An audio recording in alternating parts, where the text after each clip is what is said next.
Hello, everybody. Welcome to BrewQast episode 11, Common Ground. I can't believe that we may actually be breaking a realization or some information for once that is I think is fresh, and it's a good indicator of what we might be seeing in the future, and also it provides a real opportunity to get involved. At least that's with one of our first topics. That's where the heart of this episode comes from. We're going to try out a new section called like our nugget round. We're going to call it the nugget round, at least for right now. Where we're going to hit a couple smaller pieces of information that it's like you kind of want to know, or just little talking points, but they don't necessarily have to be full blown things.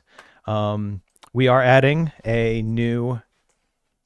We're going to do a new opener, right? So before we get into the first thing, we're going to start trying to promote games or game developers or indie people that are producing something and they want to just have some people play it, or they want to have some free publicity, or they just want to get the word out there. We want to help you find that. We want to help you reach your goals. Brewer himself here is making a game, and I love playing games.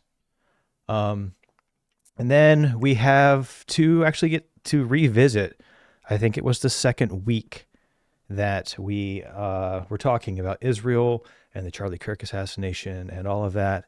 And so we're going to start off light, we're going to start off fun, and then we're going to get into some really kind of darker stuff towards the end, and then we're going to be able to wrap it back around to kind of where we started. So with all that said, my friends call me Q.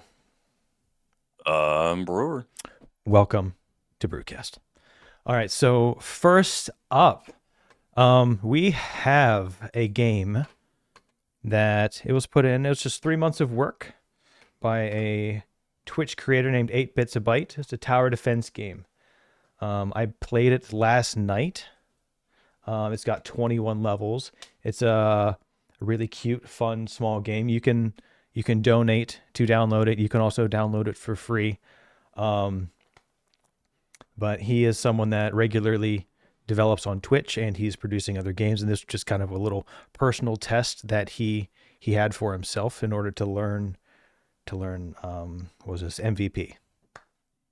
Yeah, a little bit about him. He's a guy who pops to my stream a lot. I help him out. He's a IT guy, but he's not really a programmer. Never really was. He kind of started into Game Maker. I think it was like 8 or 9 months ago, and decided after his first game, or sorry, not 8 or 9 months ago, it was over a year, because it took him. He spent about a year on his little Pixel Warrior game that he had, but he had a lot of pitfalls because he had no idea what the hell he was doing. He self-admitted. So me being a software engineer, of like 12 years now, helped him out a bit, and but he was doing these 3 month stints on different types of games. Just kind of create a mostly to learn about what's going on and kind of hyper focusing in one area and maybe figuring out what kind of genre he wants to make for his like magnum opus, if you will. Mm-hmm. It's like I'm starting with my magnum opus, but I have experience. He doesn't.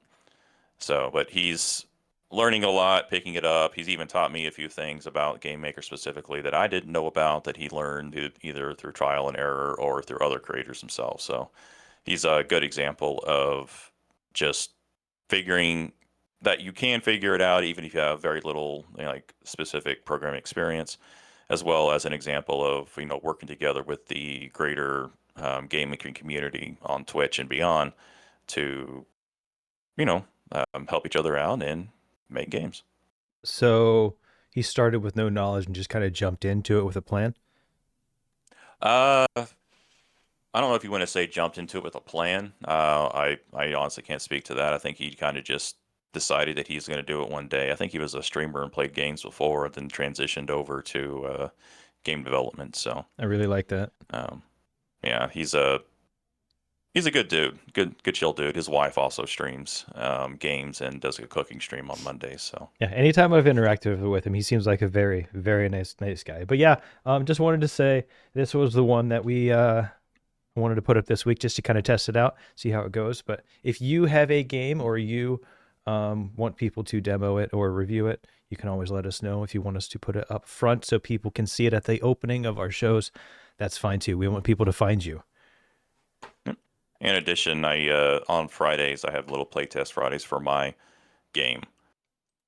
For anyone who has a game and any developer or whatever that I'll play, and then I post it on my channel as well, so they can like take snippets if they want from it and put it on their Steam page or whatever. I haven't posted it yet for the second time I did his tower defense games. I did the first one a couple of weeks ago, and then his last release 2 weeks ago. I just forgot to upload it, so I need to do that after the stream.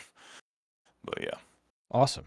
but then I will offer that to anyone who is an indie developer as well. I'll be happy to play your game on stream.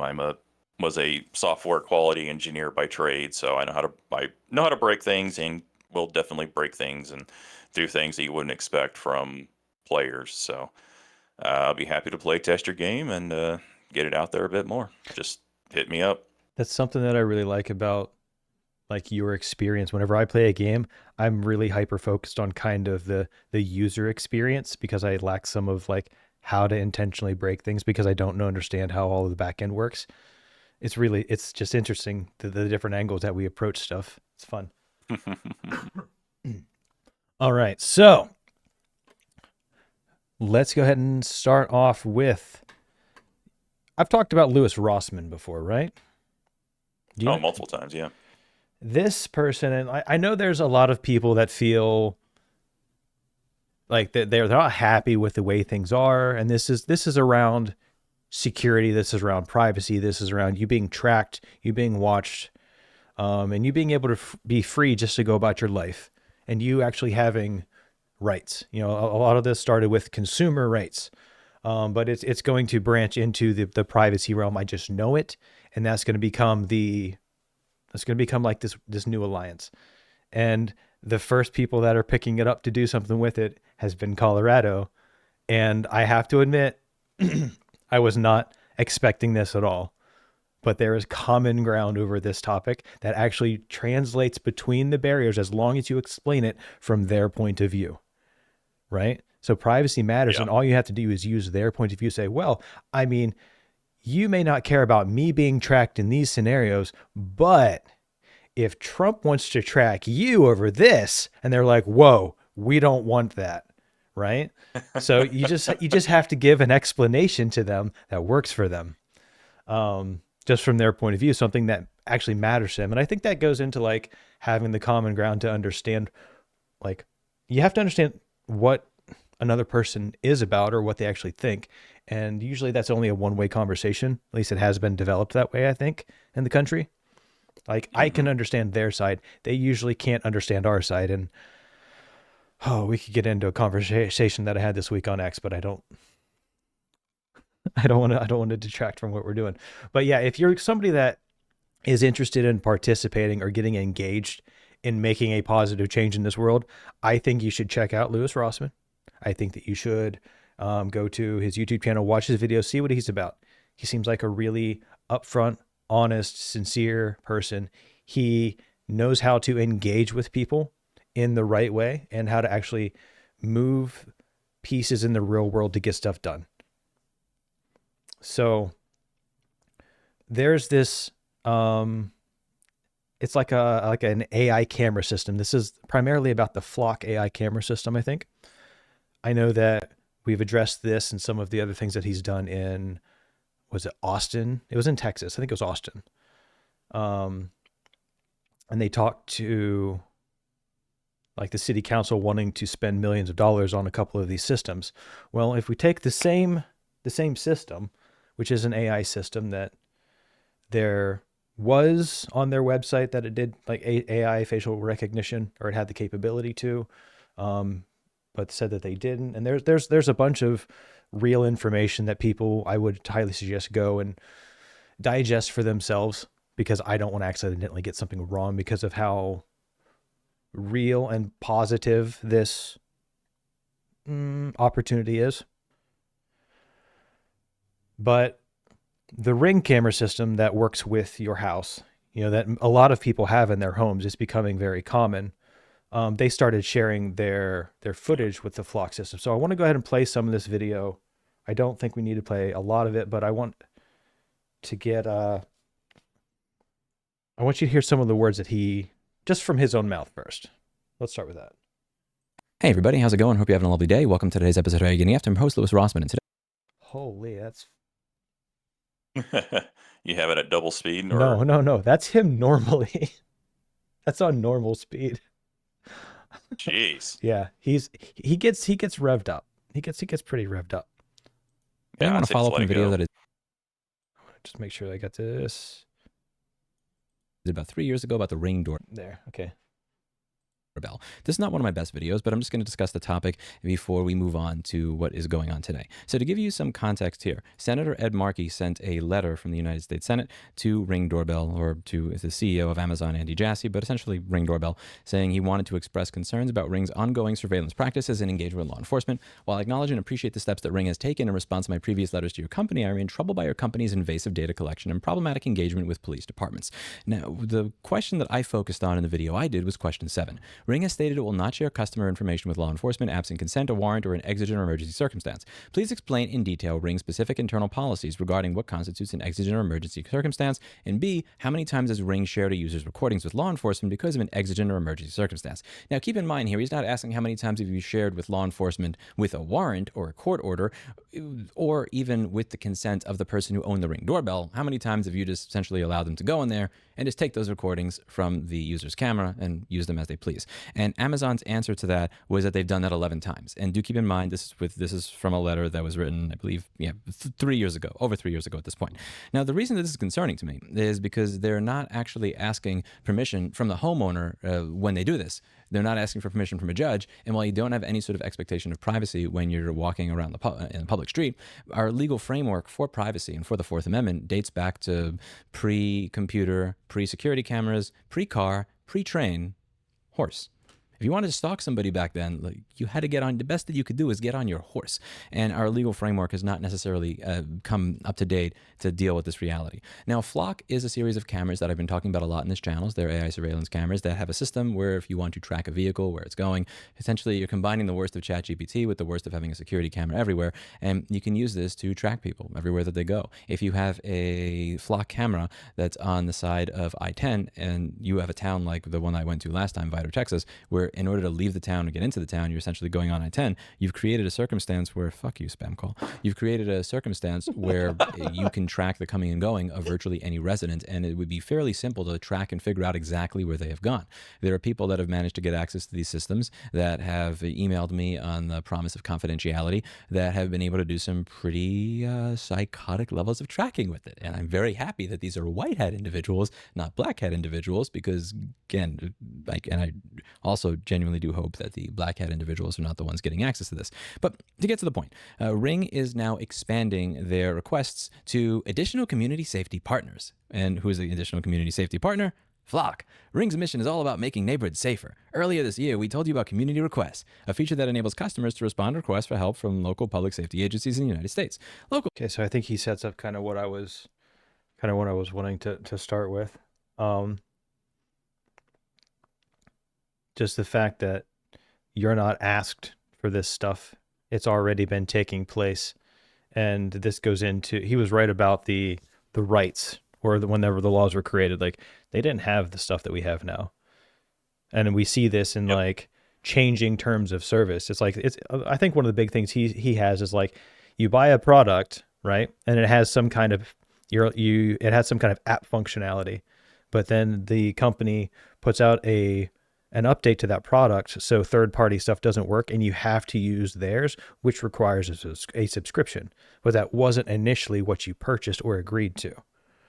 So that goes into the how everyone is getting screwed from the rights perspective, and that's how it ties into the privacy, I think.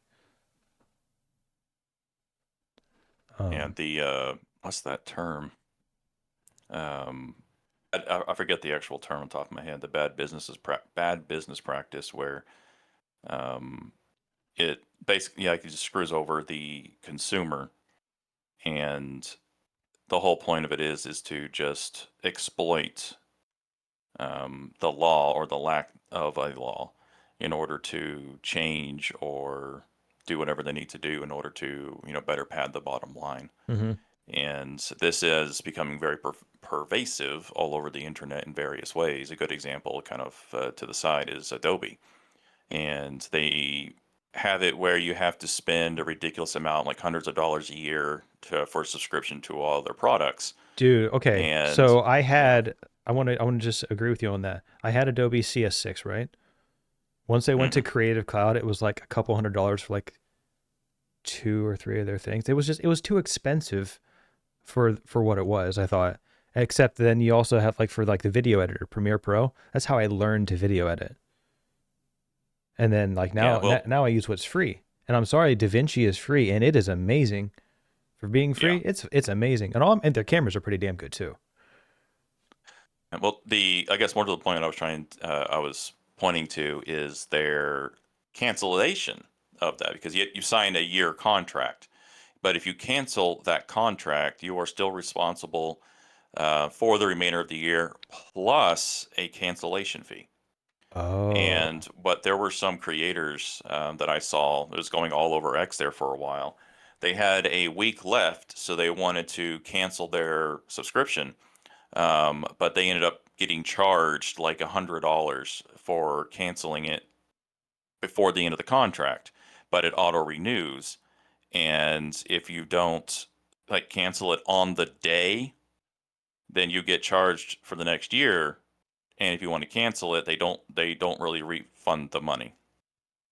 So it's a very shady way that they were doing it. I mean, that's the best of my knowledge. There may be I may be slightly off there, but the amount of hundreds of dollars that a lot of these creators who just don't have that kind of money, it's very exploitive. There's the term, exploitive business practices. Yeah. So, No, I think that plays exactly into this topic for sure. hmm, Um, so we know that the companies are going to work together for their own best business interests. So seeing Ring connect with Flock, because the Ring camera is going to be feeding data into the Flock system for analysis, right? And it's just extra cameras. It's just it's expanding the Flock network. But a lot of times our politicians or at the local area, the local level, we don't really know what's going on. Local politicians, I mean, in this situation that we'll see in Denver, I want to build up to that point. But this is him engaging with and sitting down and getting a meeting with one of the people that matter in the process for this state. I know that's like a that's state general as level shit. representative, or Yeah, I'll just okay, we'll just let him play a little bit. He'll explain who he is because I'm not good at remembering people. I'm just like, yeah, I know that face. I have no clue what his name is. If I know your name, you're same. special. There was supposed to be a very limited retention period for how long the data would stay available. But it turned out the police department had executed a contract with Flock. Just to give you one example of a failure, the retention period was a joke, right? Because Flock said, we only retain this data for 7 days, but that a separate provision of the contract said, well, we can feed all the data into our machine learning, artificial intelligence program. And so do machines ever forget? So like, what is the purpose of a 7-day retention period if the AI can access all the data on the front end? And so that was just one example of a lot of failures. Their profit isn't from selling the camera or leasing the camera equipment. It's from what do they do with that data set they acquire. We know that these AI technologies are acquiring massive data sets for further monetization, right? That's just a truth statement across the economy, right? So there was a part of LiveView's website where they said, they told me that we don't do facial recognition, and I'm really happy that I had that conversation with them ahead of time. And then I just look on their website, I do 3 clicks. He's a Texas guy, I think. Mike Say what? Siegel, politician. He's Texas. So this would be going back to Austin. Yeah. He's a candidate for Austin City Council. That's who this guy is. Okay. And it says how LiveView helps, not like general. We But put this I for mean, SEO. that shows you that this is putting the problem into a politician's hands that's going to be running. And if you find someone that understands the situation, it's going to give them a platform to run on. Like I will almost put money on that if Democrats picked this up as their new party, they would rebuild their entire party. This could be privacy would be the foundation of the Democratic Party, privacy and freedom. That would definitely at least put their foot in the door to a lot of people's homes that have kicked them out because of recent policies. Yep. And from there, they could expand for sure. The problem is with the current mindset of the party, it's going toward a hardcore leftist communist type agenda. But this does feed into the control narrative of a communist. So you are correct that they could make it their platform. However, there is some ideological duality in that type of thing, which I guess a whole different discussion, but yeah. Let's hear a little bit more from him. How live view helps, and machine learning enables facial recognition. So if a company were to lie during the procurement process with a privacy policy that you have in place. Also, Lewis pretty much says on all of his videos, it's fine to share them. He just wants people to know about this stuff. So we don't really have to worry about any of that stuff with his clips. Oh, good to know. What would be the consequences of that? Right. I mean, frankly, it's a crime, right? It should be a penal offense to acquire data under false pretenses, right? It's a theft and it's a fraud. Ultimately, we do need higher level regulation from the federal government, ideally, right? That would create some sort of set of consequences, but we're not going to hold our breath. And so we have to be as careful as possible on the front end. And that was kind of a rallying cry when the community came out to speak against this, that the only safe data is data that's never created in the first place. So this brings me to a question you had. You were talking about federally, and I know that I'm not talking about the federal level, but I know that Texas banned red light cameras statewide in 2019 with House Bill 1631. Would you support any sort of state legislation that limits what municipal governments can do with regards to AI surveillance of citizens? So what I like about his engaging here is he's bringing up relevant information about what he wants to know with other bills, which means he's done his research. Just like if you're in Michigan and you're looking up, was a bill 4938, the original one that wanted to ban porn, but it was really going to turn criminalize VPNs and encryption and all of that stuff and put monitoring at the ISP level. Well, knowing that exists and using that as a reference point for your politicians alone in your state would be like, hey, how do you feel about this? And if they are not capable of seeing the problems, even just not even the infeasibility, right? Because people are going to find workarounds for the shit anyways. All you're going to do is move the problem to a different location. What was I thinking? Shit. I love two brain damaged guys trying to do a podcast. Yeah, that's fine. But yeah, and I was just saying, I wanted to just acknowledge him taking time to engage, because he's not like, this is not like social media where it's like, oh, you're a racist, you're a bigot. Like, no, just ask them a question and be intelligent. Like, I will acknowledge that I don't really know my local leaders. I probably should, right? I definitely can't tell other people, hey, go do this if I'm not, shit, I have to get involved. Fuck. Yeah, I mean, I've engaged with a lot of my town politics because, I'm on a planning commission board for my town, but I haven't really gone too much outside of it except for fighting the windmill issue that is basically dead on arrival now, thanks to Trump, and as well as a couple of groups in the area that I assisted with various things. You're not registering all the way. Are you close enough? Oh, I was leaning back slightly. Okay. So I need to pipe this through OBS.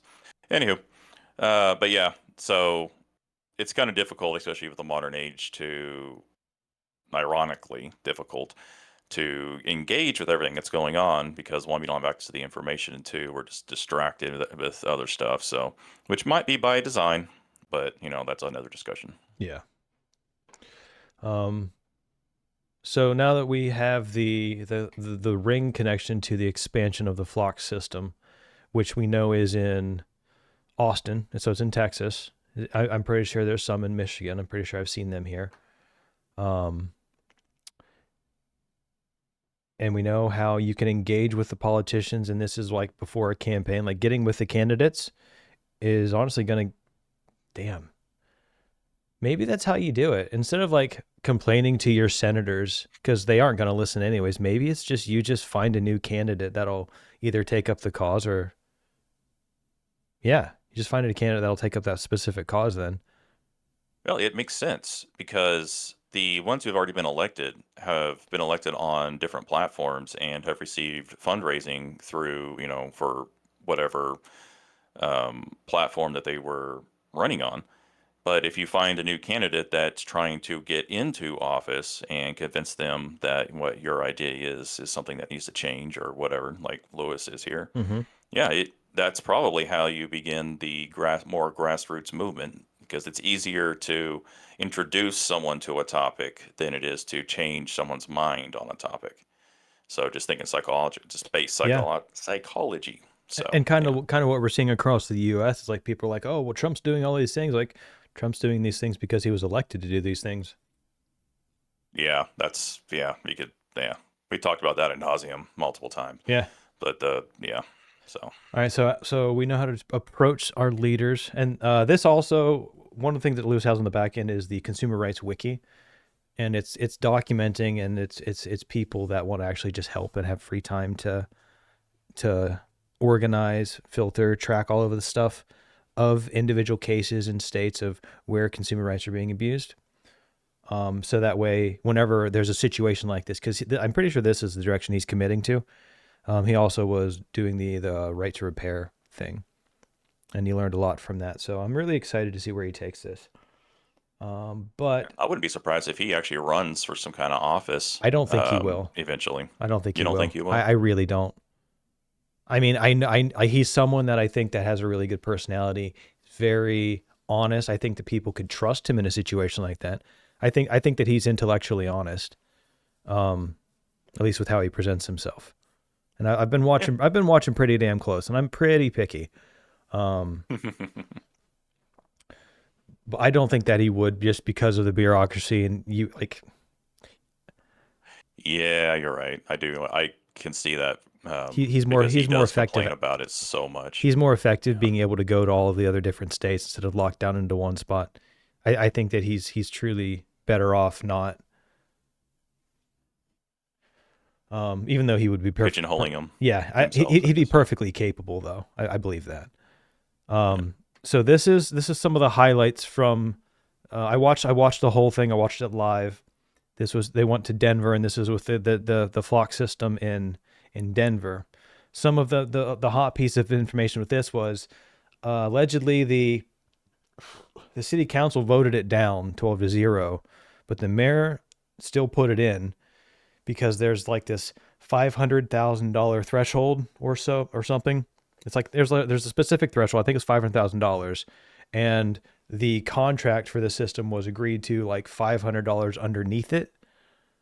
And then the mayor didn't show up to this town hall. But there's some good stuff here, and then so Denver is clearly a blue area, right? Denver's Democrat. Denver's liberal. Yeah. I think what we are actually able to find here in Denver, even though there's clearly some TDS, right? Like, I'm not going to say that doesn't exist, and like it's a thing, but there are logical arguments that kind of what I was talking about earlier will appear, and you're like, hey, wait, there's common ground if I use that example. So I want to play this. I might skip through a couple of parts, but we're going to play this. Did you want to add anything before we do it? Yeah, go right ahead. Okay. Showed up. That's crazy. This entire place is full. Wow. Holy shit. Well, fuck you, Mayor of Denver. I am curious just to understand. Fucking love him, man. Like, doesn't hold back. Yeah. Like, I appreciate that. It's authentic, it's genuine, and it's just like it's kind of fitting, right?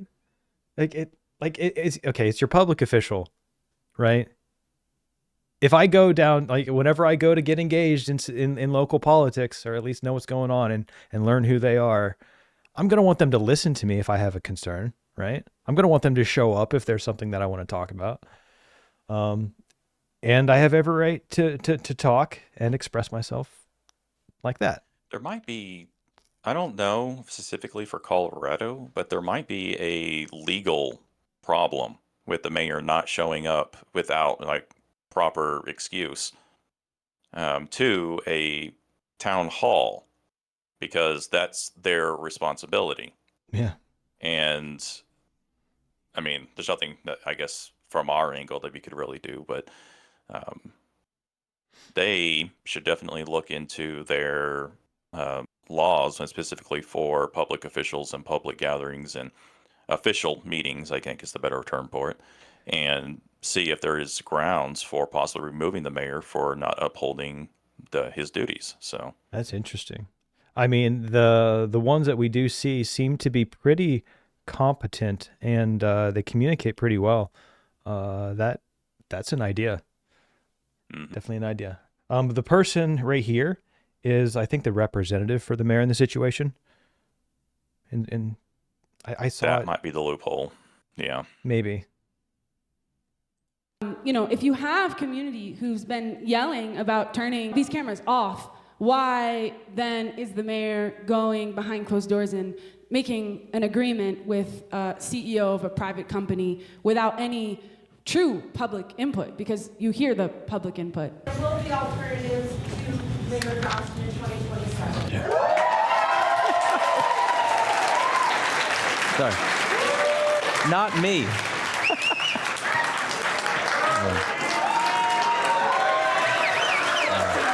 I have a question. My question is at the end. First, I just wanted to say thank you very much to everybody for showing up today. A lot of people say, I don't know if I'm going to say the right thing. What if somebody's mad at me? What if somebody doesn't like me? What if I come off as weird? And maybe it's just the New York City in me, but what I would say is fuck them. Thank you very much for coming out and speaking. I really appreciate it. I will say that everyone that did speak during this event did a very, very good job. Like a lot of them were controlled in what they were trying to express, even though some of them like you know how you get emotional about something. They did so damn good. Now, one of the questions that I would have regarding all this, I've been thinking about this a lot since the last town hall meeting that I went to was in Vidor, Texas, which if you Google it... Just so we know, Lewis came up at the end of the town hall, so this is actually the end. But you can see the look on his face. He kind of got defeated throughout the whole thing, and I really want people to go and watch it just because there's good information, and I just wanted to point that out. Is kind of the opposite of this room. And it was very interesting. There were two live streams going on at the exact same time. One of them was from the Democratic Socialists of America going over why ALPR cameras are bad. The other was me recording a woman who is from South America talking about how socialism is bad and how you do not want that type of surveillance in your city or in your state. The question that arose, the more that I talked to people across the country from every single different area, is if none of you want this and the people that vote the opposite of you also don't want this, then why are you still forced to pay for it? And why are they still there? And I think that's a really good example of how effective he is in communicating his message. Because that's a situation that happens. I think that happens a lot. But I think the thing is no one has gotten together for it. There's no community around it. There's no place to go to, and that's that Consumer Rights Wiki. Sorry, I know I keep stopping every second. Just there's so much good that can come of this. I'm excited. Well, more to your point, that's by design. That's the reason why the divide is there. That's the reason why the propaganda and the Obama removing the Smith-Mundt Act that forbade propaganda from being used by the American government on the American populace. That was removed was to create that division. So there is no communication. So there is no way for the people to come together and at least under very specific issues that everybody cares about, because they're more concerned about not their side winning now versus the actual issue itself. And something like this and like people like Lewis here are beginning to basically break that veil.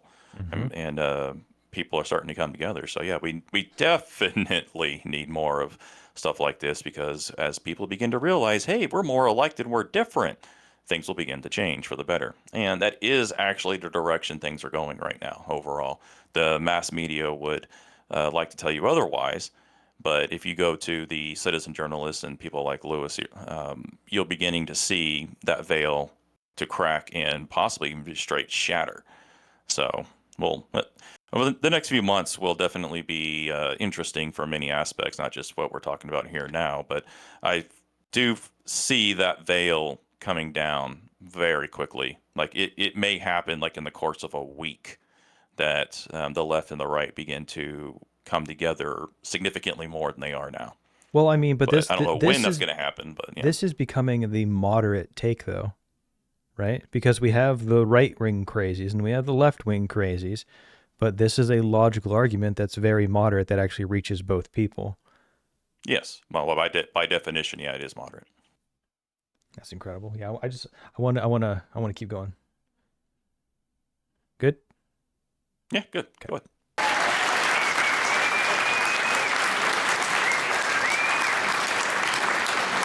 Because the people who vote like you don't want this. The people who vote the opposite of you don't want this. It's the people who have power over you that want it. And when you start asking that question, I think you start to get some different results. Thank you very much for coming out, everybody.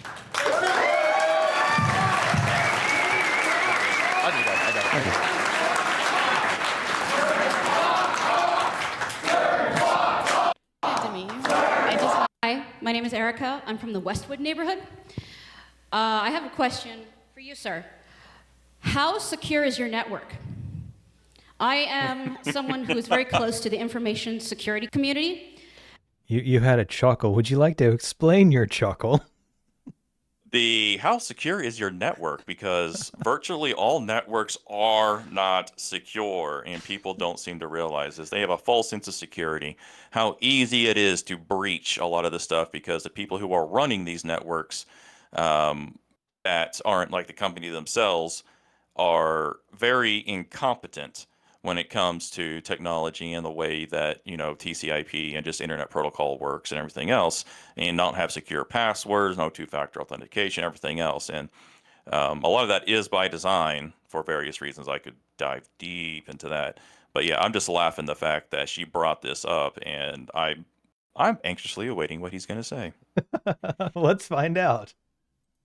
And one thing I can absolutely tell you is no network is 100% secure. Every network has vulnerabilities. And if you find someone who gets into this network and downloads everybody's information, we're all screwed.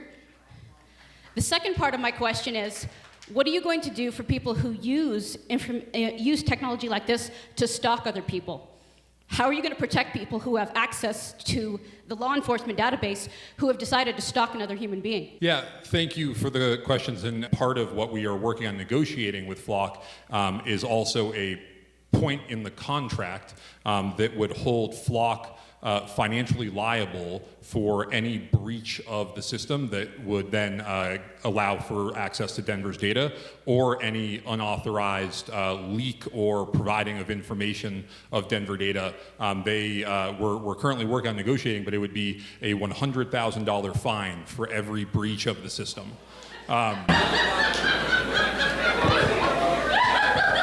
Can I ask? Why was there laughing? Was it because of the amount? 100. Yeah, they're laughing because a system or a company who is worth hundreds of billions And they get $100,000 fine. is a drop in the bucket.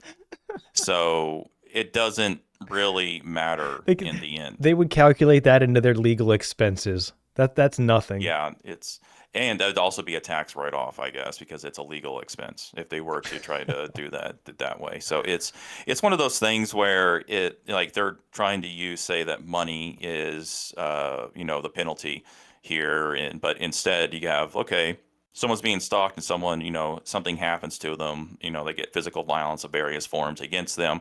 Oh, here's $100,000 fine. Okay. They were still attacked because you failed to, secure your system properly. But this is a really, really good example, though, right? Because there's a lot of situations. Fuck.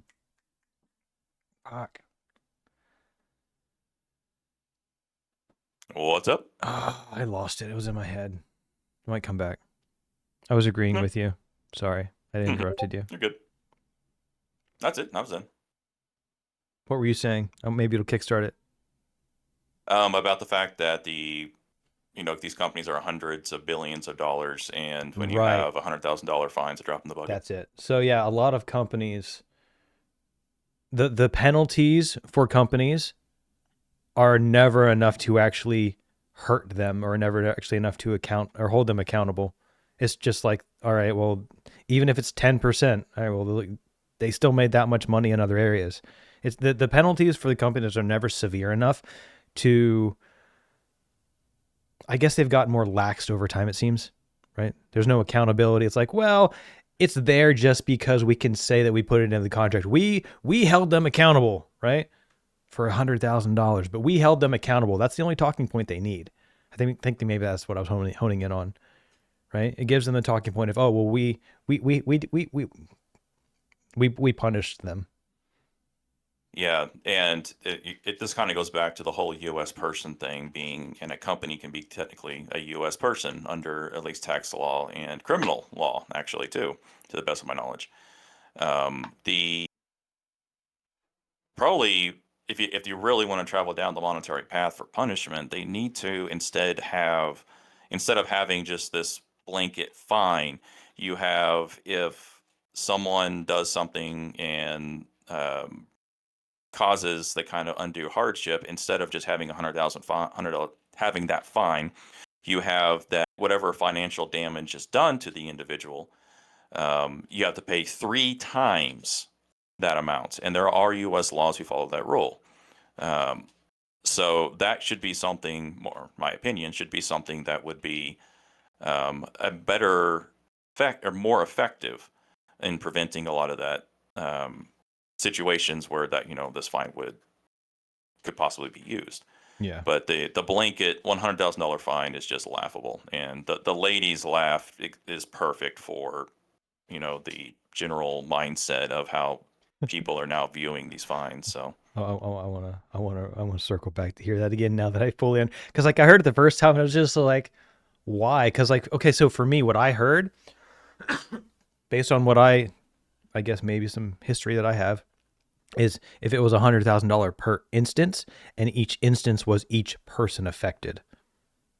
Because I know at some state levels, that's how it would be construed. Like if data got out from, it would be per person's data. Each person would be for that fine. Yeah, he did obscure that. He doesn't. His wording did not say per person. It said per incident, and an incident could be all information being out there. I mean, if it is the latter, you could think that they could, quote, get hacked, or have some kind of situation where it is, quote unquote, leaked, and the amount of money that whoever leaked the data got is so above and beyond $100,000 that they could just pay the $100,000 from the money from the leak money that they got and everything else. So it really depends upon the wording. $100,000 inside job. Damn. So there's a lot of situations like this that these politicians just don't think about, or maybe they do and they just don't give a flying fuck. Who knows? But there's too many bad actors out there that have access to this information, or have the ability to and illegally access information to allow stuff like this to continue. And the $100,000 fine is just laughable. Yeah. So with systems like this, like what's the best approach, do you think? I know my answer, but what do you think the best approach is for systems like this? You don't have the systems in the first place. You don't have the vulnerabilities if the problem doesn't exist. Well, and but they're also creating the situations because of bad policy where they need these cameras in the first place. Yeah, but so the thing is like they promote the policies that promote crime or reduce police officers, defund the police. Let's not forget about defund the police, right? So with less police, crime rises, and then we have judges who let out many repeat offenders for violent crimes all over. People that do lower end stuff don't get booked at all. And then you want to say, well, we're going to institute an AI preventative measure. That camera's not going to fucking stop anybody. And then what's the point, even if it catches them? if they're just let out again. So you like none of this stuff actually solves a problem. And it's just, I'm sorry, like there is a use for AI, and I just don't think this is it, at least not right now, because for me, it's like there's never any way to trust that the system that is going to be evaluating it is going to do it fairly. Well, yeah, but there's something that kind of just popped into my mind when you said preventative, because the terminology that a lot of these politicians use doesn't make sense if you actually take it to the definition of the word. Because, like you said, a camera is not going to prevent anything. Yeah. A camera is kind of like police themselves aren't there as a preventative measure. They're only there after the fact. So, I mean, with the exception of maybe having patrol, which is a preventative measure. But if a incident occurs and a police officer is not around, they didn't prevent shit. So it's manipulative. And whenever you use a manipulative language, that means there's a hidden or underlying goal that benefits the people who are trying to manipulate. Yeah. So, yeah. All right, so let's get back into the video. I think that's a really good take. That's a man. We're getting some good stuff today. All right, we'll back that up. Fine for every breach of the system. Yeah, it just says breach. Can not I? individual. Sorry. I have to appreciate that lady, whoever that is. I love you. That's awesome. Let's get her on the podcast. That'd be great. Sorry, can I ask just a clarifying question? So how would you all know if there was a breach of the contract? Would Flock have to volunteer that information to you, or how would you know? Oh, that's good. I mean, there's any number of hypotheticals where a breach it's either leaked publicly, or we hear it from Flock, or we find out about it ourselves. How would you find about it yourself? Like, what is the auditing process? Like, what are the safeguards? Yeah, so that's part of the monthly auditing that we're doing to make sure that currently we're checking to make sure that both the comprehensive audit of the system and then the spot checks. And then one of the things that we've been working with the company to roll out, and this is directly to the second part of your question, is working to make sure that there is some more proactive auditing and identifying of irregular behavior within the system. So if a license plate was being searched by an officer numerous times off hours, that would be something that would be flagged so that in more real time you could query that irregular type of behavior. I'm sorry. They are not going to designate someone there to actively monitor that stuff. That would be like a log thing that they would check maybe once a day or once a week, unless it was like, oh, here's a security thing, and like, I don't. That's a bad example that he used. That's a horrible example that he used. So, I mean, I could go into many reasons why, but I'm not going to dive into that rabbit Give me hole. your top reason. Oh man, let me think about that. Just thinking. Well, one, you have to have a marriage between two completely different systems in order to evaluate that. And you have to have access to whatever database is holding what police officer is where, doing what at what time, and this completely separate system that's owned by a completely separate different company. So everything that he just said can't happen unless someone is physically there looking on two different screens, or they have some kind of program that's directly accessing both of them. And that if there is a program directly accessing both of them, that is yet another vulnerability in the system. In order for it to have the notification, it's going to have to circle back to the main system. Yeah, so that's a horrible manipulative way to do it, or this guy just may not be tech savvy enough to understand that. No, this guy this guy speaks pretty well. So, yeah. Yeah. There is any number of technologies as with Netflix, right, where if multiple users are logging in to the same account from different geographical locations, it'll shut down the access. We're working with Flock to make sure. Race time condition. But there's another bad example, because he's also only talking about one system. Again, we were talking about two completely different systems. So yeah, this guy is not in my opinion, just based upon his answers, he's trying to paint a picture, but he's I forget the logical fallacy, but it's false equivalence. That's it. It's a false equivalent fallacy that he's using here. That certainly appears to fit the framework for it. Yeah. I had another thought. Sorry, I interrupted you this time. No, it's fine. I have lots of thoughts, and they go in and out. They might come back. That those kind of things are built in as well. But to directly address your question, if there are improper breaches of the system, if a DPD officer or an officer in another jurisdiction was using this system to stalk an ex-girlfriend or to otherwise violate local or state law, we would refer those folks for prosecution at the local and state level, period, full stop. And I know that we've talked... So they would be reporting an internal crime, but I'm sorry, I'm not happy with a company being married to the police force. It's too easy to corrupt. I mean, like, think about it. You have so much consolidated power with the AI stuff in one spot. You have the enforcement of the police, and then you have the other company with a minimal fine. I'm sorry. No. Agreed. Am I crazy? No, not at all. I mean, it's a very based and logical take. So yeah, based and logical, man. Maybe I just need to go. I need to be crazy. That's what it is. I need to go crazy. We're gonna do crazy Q. You ready? Not really. Okay, here we go. A lot of things, autonomy, sovereignty, data privacy. But I was hoping that we could talk about something that you and your boss actually care about, which is his re-election prospects. And I just was thinking about my role coming here tonight. I would describe myself as a normie Democrat, like someone who votes blue no matter who, someone who would probably vote for Mike Johnson, 9 times out of 10, until this stuff comes up. Because I think that all of us understand at some level that, what makes us most upset with our political leaders is when we feel disrespected by them. And we live in a political moment that has been brought about, the Trump administration has been brought about by a bunch of Americans feeling like chumps, feeling lied to, feeling disrespected by their leaders.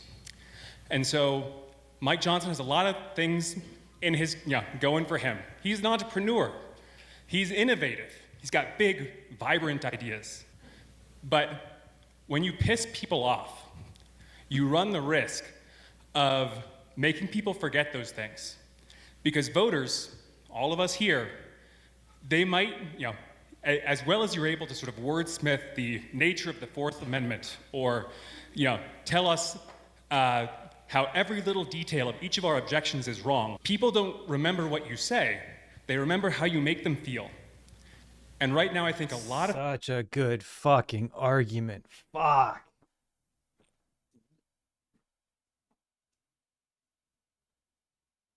Yep. Oh, son of a bitch, I have to be nice to people. That's one of the reasons why I'm always be kind and be understanding, because even if you completely disagree on things, if you make them at least feel heard at a bare minimum, they'll be more willing to come back and have a conversation, and maybe you can convince them of your point of view over time.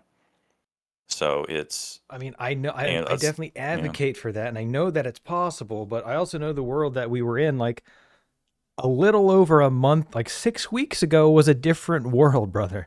Like, but I'm what a great fucking point. Because I'm not going to remember the details of the conversation, but I'm like, oh, we had a good conversation. That person made me feel good. That person made me feel listened to. And that means that can translate to social media, even though social media is a fucking nightmare. Oh, yeah. I think that's a different beast. But yeah, in IRL, he's absolutely right, especially engaging with the people that you spend your time with and actually get to know you. That's such good advice in general. So yeah. People in this room feel disrespected by the mayor because he escaped oversight, right? We have democratic checks and balances in this country for a reason, and he flouted those checks and balances. He listened to the voice of the people, the elected representatives of the people of the city, and he ignored them. So what he's referencing right there is what I was talking about, the 12-0 vote of the city council to not have these things, but then the skirting of the rules, or just it appearing that way, of coming in like $500 underneath the threshold of what needs to be reported or needs to be approved by the city council or something. I think that's what he's referring to. Yeah, which that alludes to a kickback scheme. So there's someone somewhere getting paid by this company a certain dollar amount for him to implement it. And I mean, I don't know that for a fact, obviously, but you can see the trend of stuff like this that happens, and it always goes back to some kind of kickback scheme. I mean, I'm just saying that, like, I agree with you. There are red flags for this thing, right? Oh yeah. And if you say that there aren't, then you're lying. So, or incompetent. See, that's the thing. Like, I like to try to engage people like they are intelligent, like they are as intelligent as, well, I'm not that smart, so as intelligent as myself. I like to give people the same kind of consideration that, I approach the world with. Yeah, I agree. It was just, yeah, you're right. And I don't know if you prefer Crayola versus Rose Art. Crayola is just far better. And personally, I have no opinion. And I think I speak for many of us here, that's upsetting to me. It makes me think about my vote more than I would have before. True. I think you and I are probably quite similar. I read the Times, I donate to NPR, I sit on my couch and watch Netflix, and this is the first time that I've considered not voting for the Democrat on the ballot. I guess my question is, given the mayor's sliding poll numbers, which were recently reported, do you worry that the safety and security vote might fall relative to the "we're pissed off that you lied to us" vote?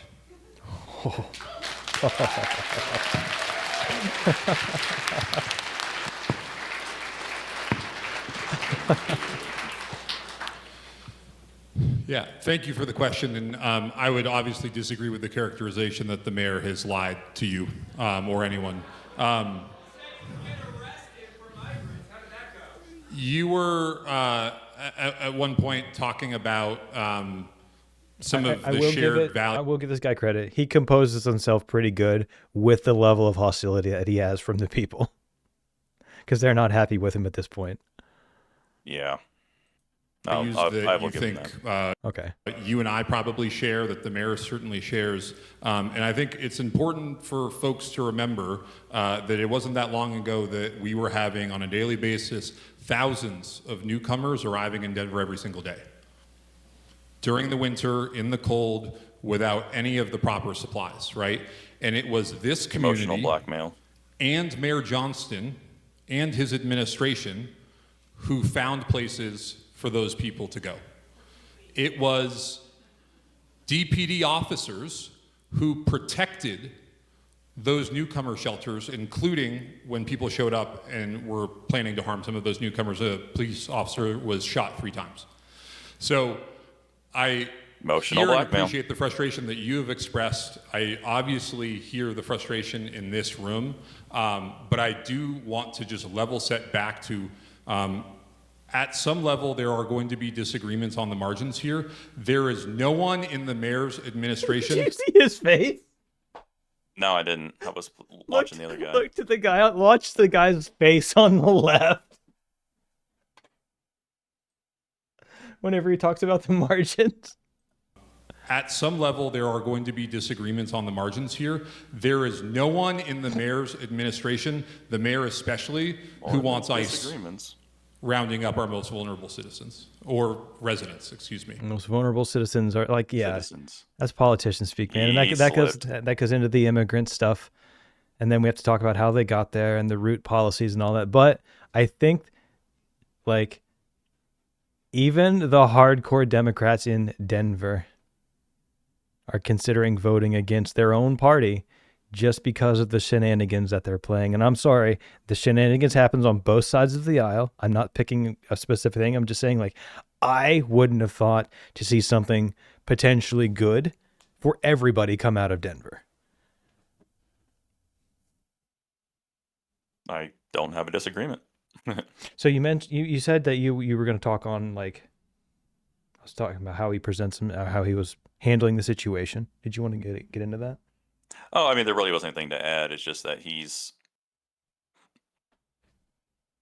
definitely presenting himself, speaking clearly, slowly, and even the hand movements he's using. I mean, I could pick apart the bird beak he has in his hand right now, but he's not actually addressing the question. He's using emotional blackmail to skirt the question. He's Currently. obfuscating. I mean, obfuscating completely. So the moment that someone goes to emotional blackmail, they've already lost the argument. But And he knows that's he's not lost the true argument. because it works. It's effective because it works. Logically, he loses the argument. Yes, but that's where the what's it called? The fatigue comes in. Everyone's getting fatigued of all of the bullshit. So it's happening on both sides of the aisle, and that's really positive thing to see. I can't wait to see how all of that works. So yeah, I never ever would have thought that would have been the case. But yeah, I don't think that mayor's going to get reelected, quite honestly, or he might get quote unquote primaried. So I don't know how that works for Denver. But depending on how he handles the situation, and if he didn't show up, I mean, you're going to have to. He's got some serious work to do if he's going to maintain it, right? Because he's going to have to get behind it, but he can't get behind it without explaining what he did. So if they let him off the hook, then he'll get away with it. All right, let's go and get into our next section. We know the government shutdown is happening. We're like, 20 some days into it. And it's starting to affect people's EBT. It's starting to, like, the actual effects of it are starting to take place. And we're getting examples of people who receive those benefits, how they view those benefits. And we're going to take an opportunity to talk about it. You know, I grew up in a place that there was it wasn't hard to find someone who was willing to use the system, kind of how people do use the system. You know, they take advantage of it. People take advantage of the system. You know, it's just, why am I afraid to acknowledge that? People take advantage of the system. It just happens, right? I'm not saying everyone does, because that's not fair, but it's important to acknowledge that it does happen. Absolutely. And there are also people who sell their food stamps for like 30 or 40 cents on the dollar. They get cash and they buy stuff for other people. So yeah. Well, anyways, I saw a couple of it. It came in, like, I think it was around the middle of the week. I have a couple of examples to go ahead and play for this section. So let's go ahead and get into that. Let me pull this up. This guy. Yeah. Sorry. Yeah. What?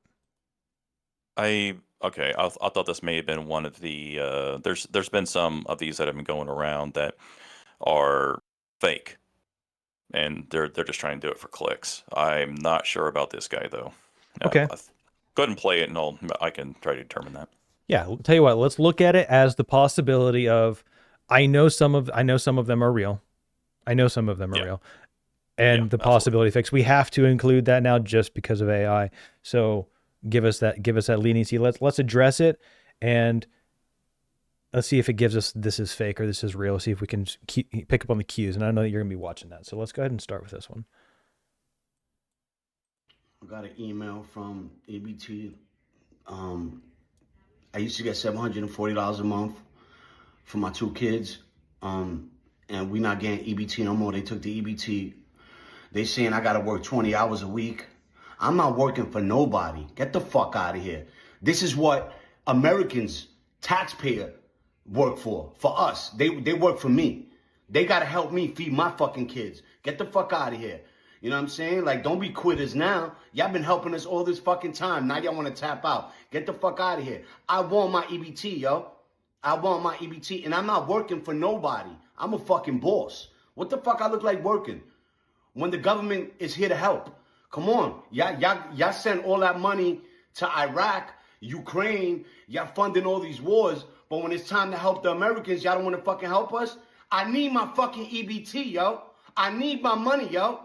I need my fucking EBT. Stop fucking playing with me, yo. All right, what do you think about that? Fake. I mean, the message is there, but that's fake. That is absolutely fake. What was the cue that made you think that? Let me see if we picked up on the same spot. When he starts talking about I'm the boss, the American people work for me and stuff like that. I mean, yeah, that is a mentality that some of the individuals have who have been generationally, because there are examples of that on the EBT, but it's fake because it's hard for me to like pinpoint down and describe this because it's kind of abstract. I'll show you the example. I'll show you the spot. It was a shift. It was just, for me, it was a shift in his energy, a shift in the approach. And it made me feel like it was shifting from like a script to something else. And I have no way to really verify this, but let me see if I can show you. Taxpayer work for us. They work for me. They got to help me feed my fucking kids. Get the fuck out of here. You know what I'm saying? Like, where was it? He changed. I used to get $740 a month. Watch for the shift. For my 2 kids. And we not getting EBT no more. They took the EBT. They saying I got to work 20 hours a week. I'm not working for nobody. Get the fuck out of here. Right there. Yeah. It was just a very subtle shift. All right, so that's one example. I know that people, I know people that think like this. So so this is still, this, even if this was art or fake, like I know people like this exist. How did they get like that? Like, what do we do? How do you feel about that? I mean, I know that I grew up around people that thought like that, or like I've known people that thought like that, and that became like kind of I have a strong opinion about people like that. Where are you at? How do you feel about that stuff? It's a lot. I do have thoughts about it. I'm just trying to pick my words carefully. Mm-hmm. Like I don't want to be I don't want to be insensitive, right? Like I want everyone to get the help that they need, but I also know that people are just like, oh, I can just keep doing this, and they don't want to develop or they don't want to grow. I mean, there's no one. It removes the incentive to grow because they don't need to grow in order to, make more, do better about themselves, and they're content with what their current lifestyle is. But more to the point, it has to be taught. This kind of attitude that his guy is trying to, show, and the victim mentality, it's just straight victim mentality. Is it? But is it entitlement with victim mentality? I was going to say that next. Okay. But yeah, it's a victim entitlement, victim mentality, just to say it together like that. And that type of entitled mentality is taught because, the direct inverse of that is also taught. It's a learned response, so on and so forth. I'm talking in circles here. So like nature versus nurture. So that this goes into the nurture aspect of growing up. Yeah. I mean, it could be nature as well, because if this is your environment and you grew up in a house like this, and that's just kind of how you formed your framework for operating. I would still say that's nurture. Okay. Nature would be a natural process. I mean, if you really want to dive into the meaning of that phrase. Okay. But the nurture aspect and the failure of whoever was raising the individuals who were, doing using the EBT in the way it is, just kind of, I mean, I can't really expand beyond that without diving really, really deep into it. Yeah, we don't need to touch super hard on these ones. Let's jump to the next one, just so, I'll start off with, let's see the next one. This guy says, we got some F-bombs in here. All right, here we go. You know what? Since they want to take food stamps away, I'm going to fucking Walmart. I'm going to rack up any damn Walmart, throw that shit right in the basket. I'm coming right about that bitch. Move, get the fuck out of my way. I'm not paying for a damn thing. Y'all got me fucked up. I ain't getting a food stamp on EBT. Oh, watch this. I'm about to, it's about to be some bullshit. It about to be some shit. I'm about to go in that bitch masked up, you hear me? Masked up, racking every damn thing up off the damn shelf, throwing that shit in a basket, walking clean up out there. Well, I got me fucked up, boy. It's about to be Thanksgiving, you hear me? And Christmas coming up, and y'all gonna take away nigga EBT? Oh, nah, y'all got the game really fucked up. Y'all got the game fucked all the way up, son. Believe that. Watch this. Y'all think I'm playing? Watch this, you heard me? Watch this. Watch what I do. Watch what I do. Watch what I do. I'm gonna go in that Walmart with a basket, and I'm gonna rack all kind of shit. I'm gonna throw this shit on the basket. I'm gonna walk right about that bitch. Put this in the car. Phew, I'm out of there. I'm out of there. Now, I've seen videos also post up online of there being like hidden security guards or just like people dressed in normal clothes actually stopping people at Walmart locations. But how does, okay, first, do you think that this is real or not? I'm leaning more toward real because the constant movements, the agitation, the looking off camera, he's definitely exhibiting frustration. I don't see it like the other guy where he was somber and then, changes, if you want to compare it to the previous one. But I do believe that this guy is sincere, or at least portraying himself as sincere on doing this. And I've been watching another guy, the Kramer Project, Kramer says, or I forget the exact thing, but he's been talking about this a bit, and some of his like 2 to 3 minute clips that he posts. And this is what happens in a communist state when you take away the ability, like someone's ability to feed themselves. They begin to go violent because they don't have any other recourse. Right. And they don't know how to acquire it other than have it given Correct. to them. So then they just start taking or they start attacking because it's the easiest, fastest way to acquire resources. It's like whenever stuff becomes scarce. If you're in a city and shit becomes scarce, shit's going to become violent because people are going to take stuff and there's not going to be enough police around to protect you. Yep. And that's also one of the reasons, we go down the, people the Democrats trying to take away the Second Amendment, stuff like that. I mean, that's a whole nother rabbit hole. Oh, yeah. But this, I do believe that this guy is being insincere. And it's also just the mentality he has. What's the downstream effect of, let's just say that he does exactly what he claims, right? And more people do this because there's going to be many, many, many people do this. There's easy examples to just look up. I could look up one right now, but I don't want to. What's the downstream effects of a lot of people doing this in locations like that? Well, obviously, a lot of these businesses will begin to just run out of money because, they have insurance, and all that kind of stuff, but at the same time, they're still operating costs. And as this situation continues to unfold and this, what this guy does is going to happen more and more and more, insurance is going to get higher and it's going to become unprofitable and the businesses will leave. So they are kneecapping themselves. It's a short-term gain with a major long-term loss. But when you get to a point where you're starving, it doesn't matter what the long term is because you got to handle stuff now. You can't worry about next week if you have to worry about right now. Correct. So there's going to be more security and people are going to lose their lives because it's going to get to a point where there's going to be other members of the community who are seeing this, who are actually trying to do what they're supposed to do in a civilized society when they begin to take actions to their own hands if their local grocery store or whatever is threatening to close if this continues. That's already happening. That's already happening all over the country. Well, like straight up vigilante, just take care of them completely is what I'm saying. Yeah. It will eventually escalate to that point if, these the EBT situation doesn't get solved for these people. So it's gonna get violent, and this, is just another match being thrown toward the powder keg. So. Okay. Let's jump into the third one. In the exact same vein.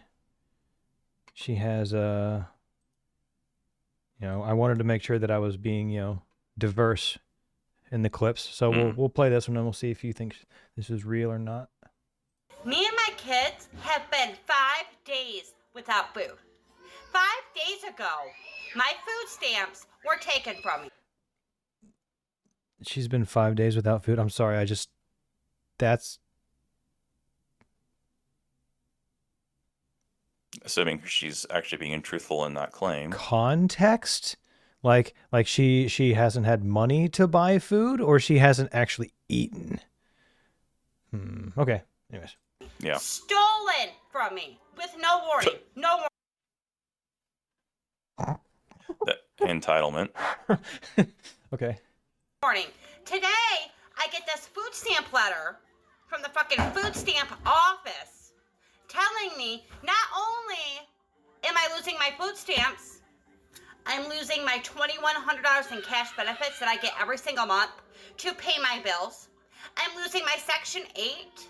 My food stamps have now decreased from $4,300 to $19 a month for 6 kids. How the hell am I supposed to feed 6 kids on $19 a freaking month? On top of having to come up with rent, because now I don't have Section 8. Cash benefits, no cash benefits. My $300 utility check that I get every single month, I will no longer be getting. We're gonna be left out on the fucking streets. They take all of my food stamps. I don't even have a fucking dollar to my name, and I have 6 kids to feed. Whoa. Please tell me on. how. This, assuming this is real, which I have my doubts, but that just screams financial irresponsibility. So it doesn't matter. Because if she's supposed to give all these cash benefits and she completely runs out, plus having all the food, plus having utilities, plus having her rent taken care of, the additional money that she could use for quote unquote fun money is exactly what that was to her. Yep. Just my opinion, looking at it from, this outside perspective. And it's just straight entitlement. She has 6 kids. Question is, where's the father? Or fathers? Fair question. So there's a lot of, also plus the $4,319 a month. That this just screams bullshit to me. It's the extremes. So, like, how would you go from 4,300 to 19? Now, if it was 1,900, maybe. But she has it on screen of $19 a month. Right. So. The number of kids, I know that would go into the argument of the more kids you have, the more money you get per month. I know that is a real thing. Yes.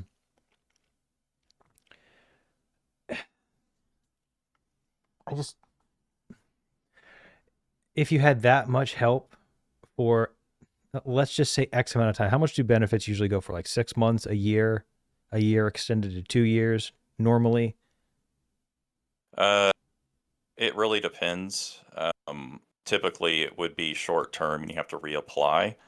But a lot of the reapplying, to best of my knowledge, is rubber stamped depending on circumstances. And if you have 6 kids, it becomes difficult for you to take care, just logically speaking, to take care of kids as well as work. Right. So, but at the same time, it's her problem for, sleeping with men who I can only presume are not around anymore and causing this kind of situation. I'm not going to blame her for fathers, not being around, assuming that is the situation.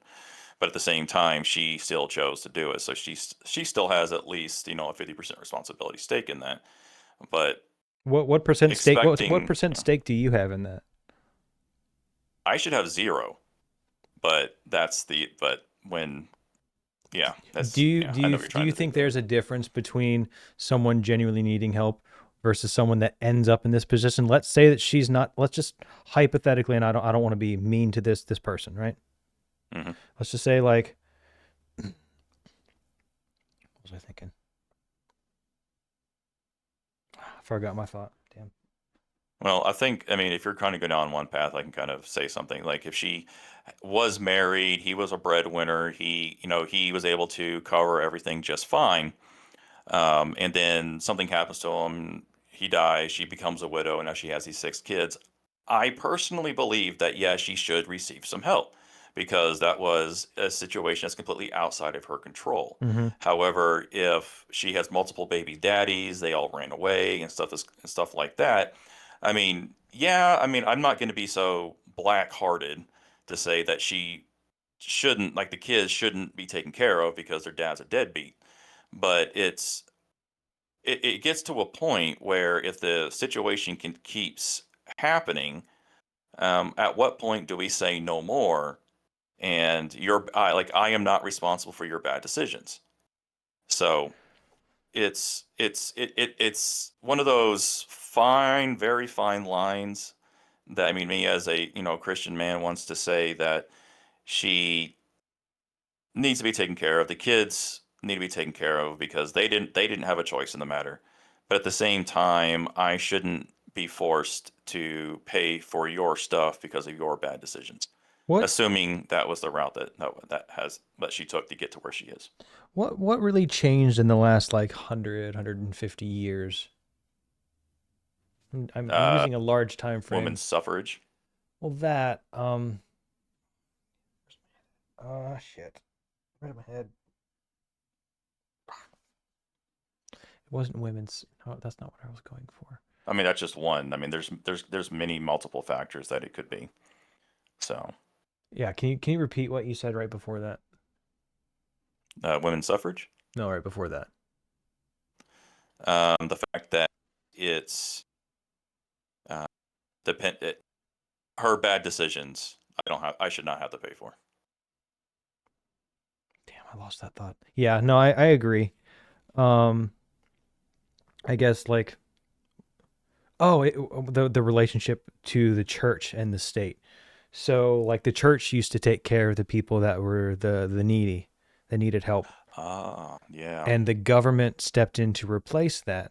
And the government is now not able to do this. So like, I guess maybe what I was trying to say is all of the people that may end up in this situation should reach out to their church, because that's what churches were originally for and intended to do. And I think that if the country shifted away from this type of system, that would also bring that whole nurture environment up, because you would have a community around you, right? And you could find a church that you like. That's fine. You could get the help that you need, and you could have people in your local area that can invest in your life versus just you wanting to do everything yourself and have everything given to you. Yep. No, I mean, that's a great example. There's a train of thoughts, I can't think of a better thing to say in that regard, where a lot of, I'm just saying women in general, I don't like to use a monolithic term, but there's a train of thought that exists where women, instead of focusing on finding the proper man in order to have children with, they are now seeing the government as that male figure and filling in the holes that is being left behind by, it could be, whether it be the fact that, people don't want to have kids with these women, or they are indeed deadbeats doing their thing, but instead of holding themselves responsible for their bad choices, they are now using the government as baby's daddy. And that might be what's happening with that lady, if that is indeed true and that she's just not, making content. But I guess the moment that government puts their hands into anything, it becomes, it gets taken over by malfeasance, and it's just, not a good thing. I think that you hit the nail on the head, because the government wants to be implemented as the parent. We see this with all of the age verification, porn bans, all of that other stuff that Yep. It's getting tied together. That's exactly the case. Crazy. Okay. All right. Let's go ahead and get into the next section. Are you ready to go to the next section? It's going to be a fun one. You ready? Well, let's do it. You ready? Yep. Ready? Here we go. Okay. Boom. All right. So I don't want to preface this. Like, have you been watching any of what's going on in like Portland, with like the people dressing up in like frog suits? I haven't been like seeking it out, but I have seen stuff on it, but I don't know what you're referring to specifically. Well, I was just referencing those because those suits have like a little fan that like intakes air to keep you cool in there as well as put oxygen. So if you spray something in there or you put something, here, watch. I think this is canned herring. So this is like canned fish. Oh God. Yeah. Here we go.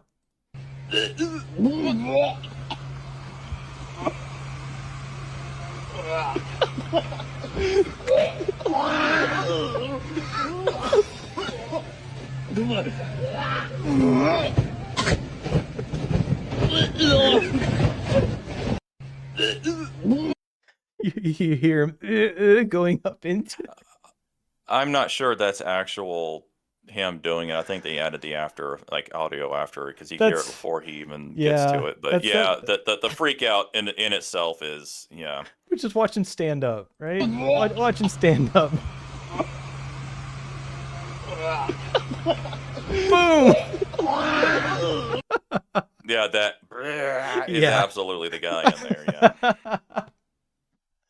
And I think that may not have been added. It could have been the actual guy with the cans doing the. That's kind of what I thought. That's what I thought it was. I mean, either way, this totally makes me chuckle. I don't know why, but now that I think every time I see somebody with one of these suits, I'm going to think of this video. And I have a feeling that these suits are not going to be around too much longer in a lot of these protests as people do this. So, I mean, it's technically, I don't know.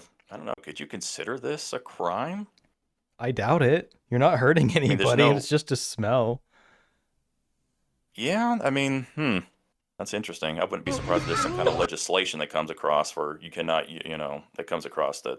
Okay, so you cannot use any kind of smell or whatever for harming or anything else like that. I don't know, but I would not be surprised if any state tried to step in to stop this. At least in Portland. Yeah, that's a good point. They could maybe even take it to the next level. I could see that. Because then it'd be like, oh, well, I walked past this business and the smoke from this business came in and it affected me. And it'll be like, it'll go back to like that McDonald's coffee lawsuit, right? Scalding hot coffee. Don't spill on yourself. Anyways, that's yeah. That was actually the fault of McDonald's because it was too hot, but it was. They didn't put the lid on. Yeah. There's been multiple lawsuits along those lines, but there was one in particular where they didn't put the lid on too well, and two, I think the coffee was like at 155 degrees when they went and looked at the machine after the fact. And it's supposed to be no hotter than 120 or something like that. So it's the fact that the scalding nature was so hot and the fact that they didn't, have the lid on tight enough, supposedly anyway. So McDonald's actually lost that lawsuit. Right. I remember them losing. I just, for me, I thought it was like, okay, if someone's giving me coffee, I'm going to be aware. But then again, maybe that's that, you know what? Maybe I'm wrong on that one. Maybe I'm wrong. Maybe I remember judging it whenever I was much, much younger. So maybe I should look back into it with more information. I will do that. That's why we do this. All right. So the next funny. So you heard about the stealing of the jewels. I was like Napoleonic crown and some jewels from the Louvre or from one of the. Vaguely. Yeah. So they used a what's this called? Like the ladder thingy. What's it called? It was a forklift. So they used a German forklift. So I want to believe that this is real. This is allegedly the German forklift company making an ad as soon as that heist happened that said, when things need to be done quickly. And they put a picture of it being outside the window where they climbed up to break it to do the heist.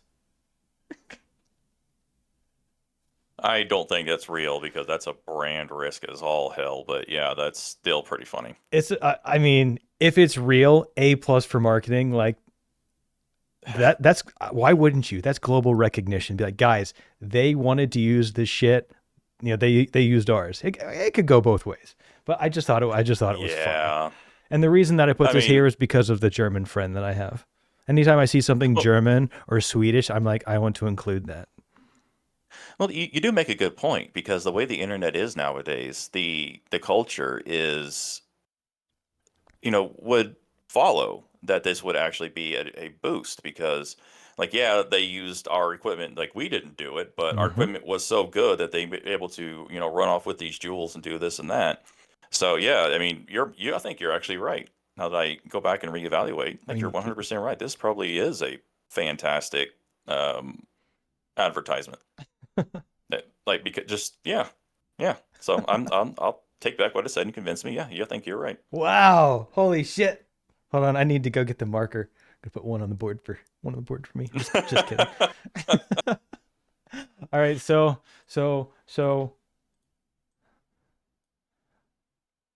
we're not to the graphic section yet, but what do you think this video is about? Well, I see a wolf in a sheep's cage. I mean, it's when I take a look at it, it's obvious wolf's going to get his dinner, but the way you preface it, I'm wondering now. All right, so I've seen a bunch of videos. I think it's maybe the same dog or the same farm, right? Because like there's coyotes that would come in and try to kill your sheep or eat your chickens and all that, and you're always going to have like,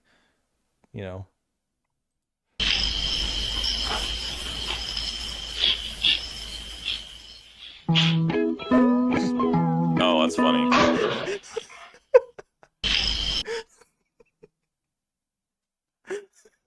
Like what? Like, it looks like the wolf is throwing a fit, and the dog is just staring at him. It's just kind of funny. But think about where your head would have to be. All right, so the wolf is like, I'm gonna sneak up on this. I'm gonna get me some food, and then it's the one thing that you don't want to see. Yeah. So the panic that it gets right here.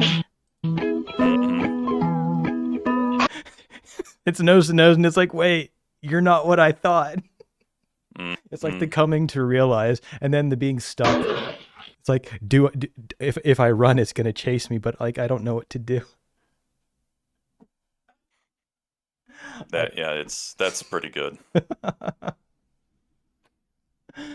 All right, next one. Next one. Oh, this is a 70s commercial allegedly. I'm just kidding. It's supposed to be like, I think this is from a movie that's kind of like a comedy movie, but the person said since they had to see it, whoever saw it had to too. So now I'm just passing that along. Everyone, yeah, it's best that you just experience it.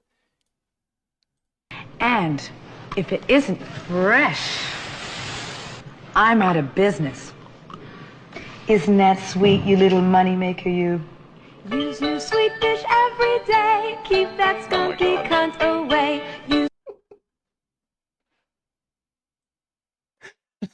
Yeah, that was not a commercial from the 70s, but I mean, growing up in the early 80s, that some of the stuff that I saw on, commercials used to be wild, dude. Yeah, there used to be a lot. Well, it's funny because they were very stringent on language, like actually like the cuss words and everything else. Yep. But when it came to like anything that was sexually explicit or anything else like that, it was very free in the like late 70s through probably the early 90s. I think late 90s when everything started kind of buckling down a bit. But before then, like in the 40s and the 50s, it was like stuff like that was a no. So it's kind of like this whole up and down pattern, and I think we're going back down into the down pattern where you're going to begin seeing a lot more stuff like this. You think so? I think it's going the other way. I think it's going to be policing content. At least that's what I'm picking up online, and all of the bills they're trying to pass. They're trying to control the content. Yeah, I was just about to actually correct myself because that came to mind. It's just if following the pattern, it would actually be going down, but then again, it'd be probably still in the upward trend. Because actually, no, we're in the upward trend because the last decade had actually. It's just straight going up. It is just straight going up. Mm-hmm. So, and then tie that within the AI framework, as far as EA being bought and controlling the entertainment. Yeah, it tracks. Yeah, it's just straight going up. Yep. All right, I got one more for the fun section. This is one that you picked out, and this goes kind of back into the immigration situation. So You've played D&D, right? Of course, yeah. I was a DM for a while. Really? We should. Not a good one. Well, you should practice getting better, and that could be fun practice for your game. We're gonna get a group together. All right, guys, we're gonna start a D&D campaign. Brewer's going to be our DM. You guys go ahead and hit us up in the Discord or on our individual streams, and we'll get that together. I make no commitments. Brewer has just committed to doing it. No. Don't worry. I'll clip that part out. I'll clip your unacknowledgement out. Kidding. Then I'm just gonna randomly say throughout the stream, not interrupt you, saying I'm not being a DM. Okay. All right. So yeah, this is an example of lawful evil, and I never really understood the concept until you sent this to me. So thank you. Oh, Back in yeah. April, Mount Baker Roofing Company in Washington hired 37 undocumented workers so they could finish their roofing job. They hired 37 undocumented men, and then when the job was done, they called ICE and had them all detained so they didn't have to pay them. 37. It's an example of lawful evil. Oh, Absolutely. God. Dude, that's so fucked up. Mm-hmm. Like, I definitely don't agree with that at all, but I think we're going towards a lawful evil territory, though. well, the problem is that the fact the guy hired him straight up, but then, like, where does the legal problem occur on the owner of the company who hired, quote How unquote, would this hired him? information have gotten out other than being fabricated, right? Because let's just say, Yeah. let's say if I hired that many undocumented workers, there's going to be no paper trail, right? They're not going to really, are they going to go to social media and complain that this person did that? Well, this person should provide other, like a link or some other contextual information other than this story that's being presented. Yeah, it's very, I mean, Occam's razor would suggest it's bullshit, but there is still a vein that it, could actually be true. And there could be people that are utilizing the current situation and the laws to their benefit. And that is lawful evil at its core. So you're saying that companies screwing you for your privacy rights is lawful evil just because that's how the law is interpreted and what's on the books? Well, no, it's, let me think a better way to say this, or a right way to say this. Lawful evil is utilizing what is settled law and in such a way that it benefits you and harms somebody else. I see. But what I'm it's referencing completely is the allowed gray. within the law. So what I'm referencing is the gray area in the law. Yeah, it's Okay. not, there's no, like, if you're technically in D&D, the best of my knowledge, if you are lawful, you follow the law to the letter. Almost all the time.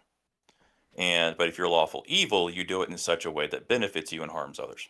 You can interpret it. Yeah. Because, I mean, you're not being, I guess, would that be malicious application, though? Yes. Okay. Very much so.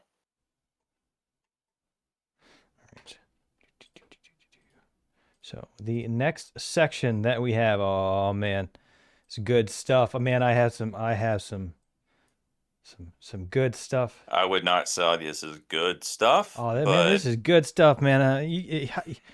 We'll let the people decide. In fact, I think I'm going to start arguing the insane objectives from the other side, and that way you can just tell me that I'm crazy. I know. Okay, here we go. So the first one we have up, an example of a little girl getting a dance just for her. Full support of the people around her, and I'm assuming the person with the red belt is her. I'm gonna mute that just so I don't get dinged for music. Yeah. Anyways, this is I'm guessing one of those cross-dressing for children things. And see how the mother's so happy that her child is getting to experience this. Man, talk about a life-changing opportunity. Look at these awesome men. And introducing this girl to the wonders of this. I'm sorry, like as a child, I don't think that this is okay for a child, and I find it crazy that there's an entire room of people and there's other real scenarios that this has taken place, and even in a much more grotesque fashion. No, that's my own thing, and I don't think, I'm sorry, the only countries that I could think that this would be suitable in are ones that you don't want to go to. Am I wrong? Yeah, I can't. Sorry, something happened and distracted me for a moment. Yeah, I can't stand seeing this kind of thing. Leave children to be children. There are too many adults out there who are thinking that children need to grow up faster and be exposed to more things so they can make better decisions later in life. No, the malleability of a child's mind. That child looks fucking confused. Yeah, That she child doesn't understand what's happening. She doesn't understand the sexual nature of it. And the fact that she's being introduced to this is, I'm just disgusted. I'm I'm sorry. Western white women have fucking lost it. I'm sorry. I keep trying to be so sweet and understanding, but like, if we're honest, that's where I think a lot of the problems are coming from, man. Maybe not just no, you're not alone. Western minded. Yeah, Western minded. Well, it's the virtue signaling. I mean, God, I can't tell you how many different videos that I have seen come across my timeline talking about this subject.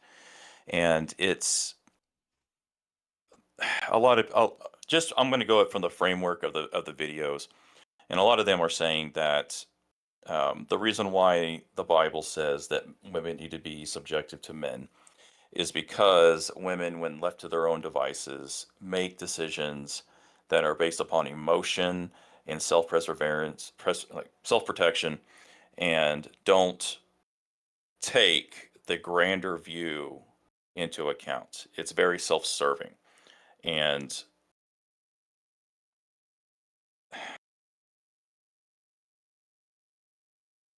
just not logic-based. In what world does it make sense for a child to be the direct subject in some kind of sexual deviance or practice? In what world? That would be a politician's world. Yeah, I mean, it just doesn't make any sense. No, it doesn't. I mean, even when I try to look at it through their framework of they're just wanting to give them the experience so that they can make better decisions. They're wanting to give them an experience, all right. Yeah, I mean, you know what? That's a perfect fucking segue. Let's talk about giving them an experience. There you go. Oh God. There you go. Here's an experience for you. Chris Christie, it's governor, right? Next staffer gets 10 years in prison for sex with a 6-year-old. What the fuck is it with politicians and kids? Politicians and staffers with kids. What the fuck? Yeah, it's why is it? What? I mean, I could go down a fucking rabbit hole. Go down a fucking rabbit hole at this point. I don't care. I want to understand this shit because I know that it happens on both sides. I know that happens on both sides, but lately it is a slew of Democrats. Let's just call it as it is. That's just what it is. Yeah, it does happen on both sides. It's like the individuals who project the loudest are they themselves, the worst deviants, like that senator or congressman that I bring up from time to time. That's that was all about removing gay marriage and was adamantly against him. One of my co-signers on the bill or whatever that didn't get passed to ban it, but he solicited sex from a men's truck stop bathroom in the stall next to him. Was it like a full-grown woman? Was this like prostitution or was this child? No. This was a grown. I'm just using it as an example of the projection. Okay. It was a grown man trying to solicit gay sex with another grown man. Oh. And kind of how they do that is that they'll kind of just throw their leg underneath the stall like real quick and come back. It's happened to me. Someone's tried it with me before. What? So yeah, and I told the guy to fuck off, and he better be gone before I get out of here. He was gone. Okay, like But okay, I don't know what that looks like. I don't think anyone's like, what do you mean they come and they put like their leg they will underneath? sit in the stall and just wait for someone to come in. It's kind of a coded signal between the individuals who participate Oh, in so this that practice. so they're in the stall. You're at like the sink, getting your hands washed, and you're washing your hands. No. You're both in the stall. They're sitting like usually there's multiple stalls, and it has that gap that's underneath all the stalls. Okay. So what they'll do is they'll sit on the stall. As soon as you sit down, they'll kind of just like kind of throw their leg to the side, so they're like like the side of their shin or whatever hits the wall and makes like a not a loud banging sound, but it bangs slightly. Like a knock, like, hey, I'm here. And then they'll quickly bring their leg back and don't say anything. Oh. And that's when that's the signal, because typically it'd be like, oh, hey, my bad, type of thing, but they don't say anything. So that's basically what he did. It's creepy. And he got caught. And yeah, but that's just an example of how people who push certain agendas are very likely deviants of that agenda themselves. So kind of like all the people on X calling for porn bans and calling people pedos for just liking anime characters. yeah, I know you've liked some of my posts where I talk about the deviants and how it's all just projection, and because they're incapable of controlling themselves, they have to control the rest of society to force themselves under control, and it's people fighting their own demons at everyone else's expense. I'm not saying that's all of them, but probably I'd be willing to bet a lot of money that it's more than 50%. Really? So, that's a really high percentage. Yes, because the problem is that a lot of people just don't understand that what they are thinking in their mind is a direct reflection of how they see things, or a direct reflection of their themselves. So when they look at a woman who is like the PP Slayer, the girl or the VTuber I talked about before, when she's posted pictures of herself, like with her face, blurred out, and she is a very flat-chested woman by self-admission, but she is obviously a grown woman. She's just very short and very small chest. Oh yeah. But people look at that and immediately think that's a child. Right. That says more about the person making the claim than the actual person herself. And that is an example of the projection, and that is an example of someone who is unable to come to terms with their own deviance. Yeah, I guess you're saying just to have the definitive, that's exactly what that is. Yeah. So, again, not all of them are doing it. There are some people that are doing it because they adamantly and firmly believe that, children need to be protected. And I agree with that sentiment. Absolutely. The problem is the practice of which they are doing it, they are being manipulated, and people just don't see that. It's more than just that. It's the access controls needed to make that a reality. Yeah. Like you can't be Team America World Police and police the entire world, just like you can't police the whole internet. At least no one's really going to let you unless you manage to somehow do it. Like take it over. Yeah, and that's what I was insinuating. Yeah. Essentially. So. All right. So yeah, I just wanted to say, like, this person paid the victim's father for it. Whoa, I didn't see that. Yeah. I got so caught up in tunnel vision what I was trying to say. The staffer's name was Kevin Tomovsky.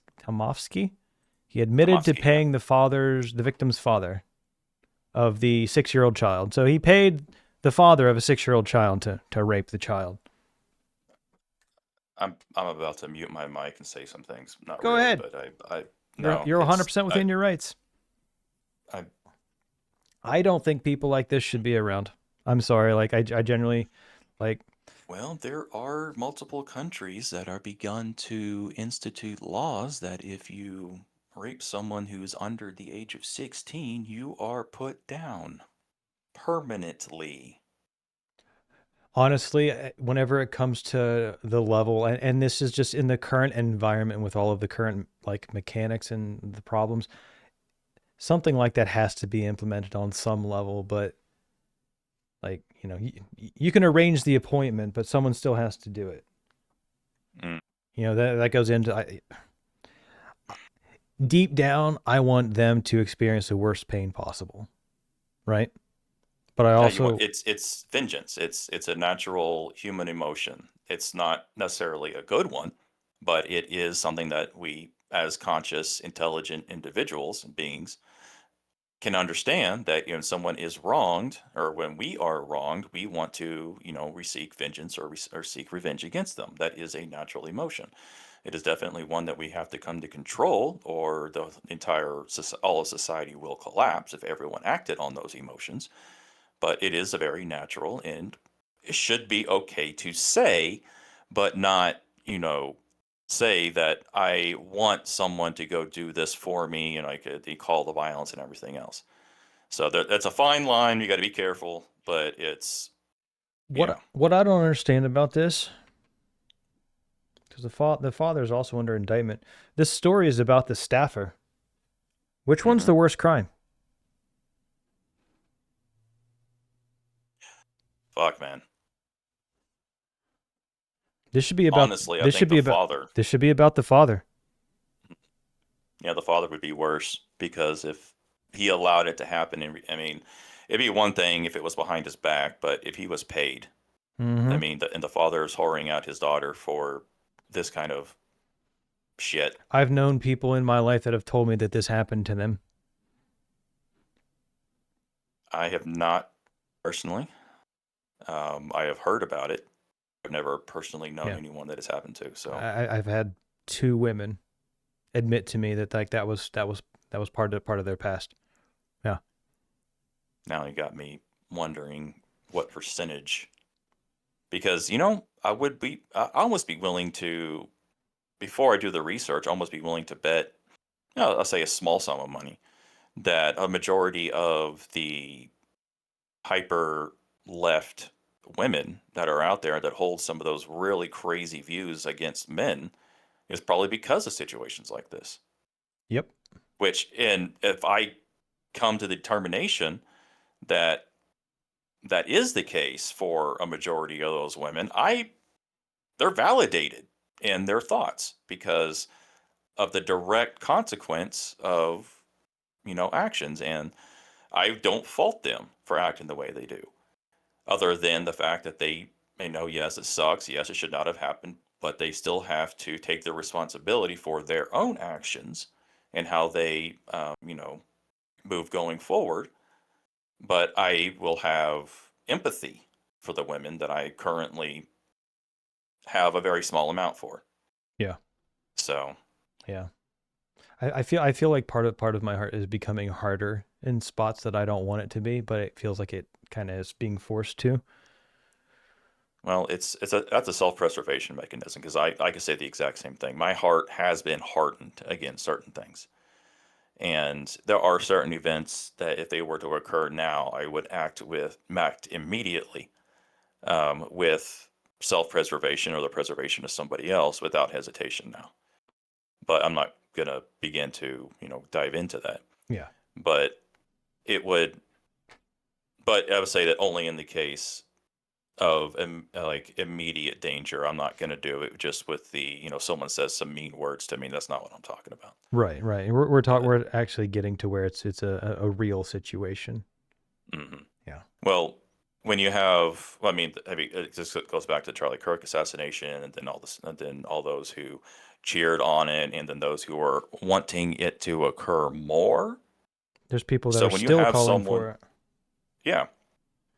But when you have that situation, and you have someone that lives within that political vein, and it's very obvious, or they state they live in that political vein, and then they come up to you saying you deserve to die, I'm like, I think you should be killed.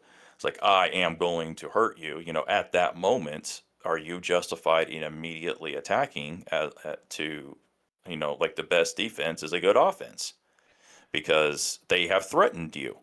And because there is now a situation in this country where people are acting on those threats at a much higher percentage than they did even a year ago. I mean, are you justified in defending yourself by going on the offensive? Is that even a valid train of thought? Is that a valid? I mean, it's yes and no. because yeah, it's the morality of it is like that dualistic nature that I talked about you before in the stream is just kind of like that's where I'm at with that. So I don't know what the answer is to that question. So I think that comes down to your location, because let's just say I always try to look at it as a jury of your peers, and that's where I get kind of hung up. If a man, if a father there's a real case example of this. If a father took out the person who raped his daughter, should that person go to jail for murder? And it was proven, right? Let's just say, like in the situation that was proven, should that person belong in jail? There's a situation that in real life that has occurred, and the person has ended the life of multiple pedophiles that have been put in the cell with him, and apparently he keeps telling the judge that if you keep putting them in, I'll keep taking them out. Yeah. I know what you're talking about. Yeah. Right. I don't think that person should be in prison. I think I know that the murder is wrong, but I also think that, like, for me, it's a weird take, right? Right. This is just a this is a weird take. Also, I'll give my perspective on something.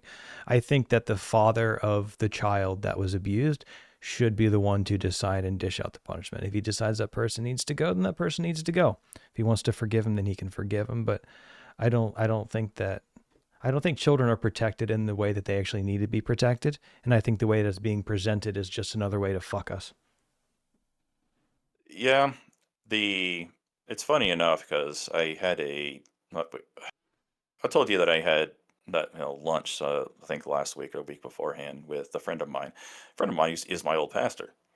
And I actually talked about not this exact situation, but the whole morality of if I am attacked and they are threatening to kill me if I take their life, or if we are invaded by an outside force that is against Christianity and they want to kill me because I am Christian, does that give me the authority under, within the Bible to, defend myself? And he actually said, well, he quoted a couple of passages to me, and where it's no, actually, if you actually follow the Bible and the Christian philosophy to a T, it's you are dying for your belief in God, and by killing, which is against the Christian way and Christian religion, you are defying God. So that is a dualistic nature that I have yet to come to terms with. But the same thing, the same general idea can be applied to what you just said. I mean, does the father have the, lack of a better term, right to decide another man's life when his daughter is violated? That's not a question I can answer. From a Christian perspective, from a humanistic perspective, absolutely. But I can't come to terms and give you an answer of what should and what should not be done. I mean, if I really want to go for I'm sorry, man. I think everyone knows what should be done. Yeah. I think people just won't fucking say it because it's also a reality they don't want to have happen. Because people take that idea and they take it way too far. Mm-hmm. Which is one of the reasons why it is in the religion the way it is. Is because the human nature, like we talked about just a moment ago, about vengeance and revenge and everything else. That's one reason why religion was such a powerful force for the last 2,000 years, specifically in Christian nations, was to prevent this kind of situation from occurring, to give some kind of moral framework for it. And now that a lot of that has been eroded, we are now having to deal with the duality within ourselves to figure out the best solution to the current problem. And both sides are valid and both sides have their merit. One side will try to say that the other side is absolutely wrong and does not have merit. But if you look at it from within the frameworks of the Christian religious versus the humanistic secular, they both are valid. Mm-hmm. kind of how I have come to it is to, like, I'm going to put myself out here a little bit. My personal view on abortion. I don't agree with it. I think under no circumstance it should occur. But at the same time, I don't have the right to tell what somebody else can do with their body. So the way I see it is you do what you think you need to do for yourself, but you are the one who's going to have to stand before God on the day of judgment and face that judgment. Oh man, we're So gonna that's we're gonna kind of how I see it, but that's kind of how I see that as well. So good news is with that thought, we're gonna circle back to that too. That exact feeling that you have, we're gonna touch on that before we end. In fact, we're gonna wrap it up on something like that. Believe it or not. Okay. It's gonna be good stuff. But yeah, I don't want to. That's kind of just how I see a lot of things now. Is that kind of meld between the religious and secular type views. So, because I mean, I could go into justification why in other parts of the Bible where I think it is valid, about such as following the laws. I mean, you got the laws of the land, and the laws of the land are to allow abortion. So, I have to go by it. I don't agree with it. Isn't but that I'm not going to isn't it, stop I'm pretty sure isn't that unless it opposes the law of God? Yes. Huh.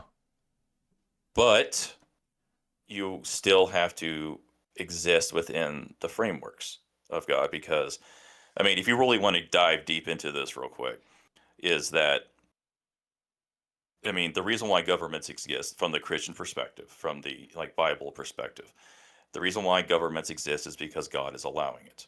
So if God is allowing this law to be there, then it is something that God, I'm not going to say approves of, but understands that is something that is needed for this land. So it's a contradiction. It's a contradiction in the Bible, and one that the pastor I spoke to about this in the past can't really rectify, because you still need to follow the laws of the nation, even if it goes against God, but God himself is allowing the law to exist. So interesting. It's one of those. No, you gave me an idea. There's someone that I know that is a very, very good preacher. I'm going to see if I can get him on one day. He'd be really good to engage with. He's very, very smart and honest person. So it would be interesting. Obviously, the preacher or the pastor that I'm friends with and speak to, yeah, he's very much the same.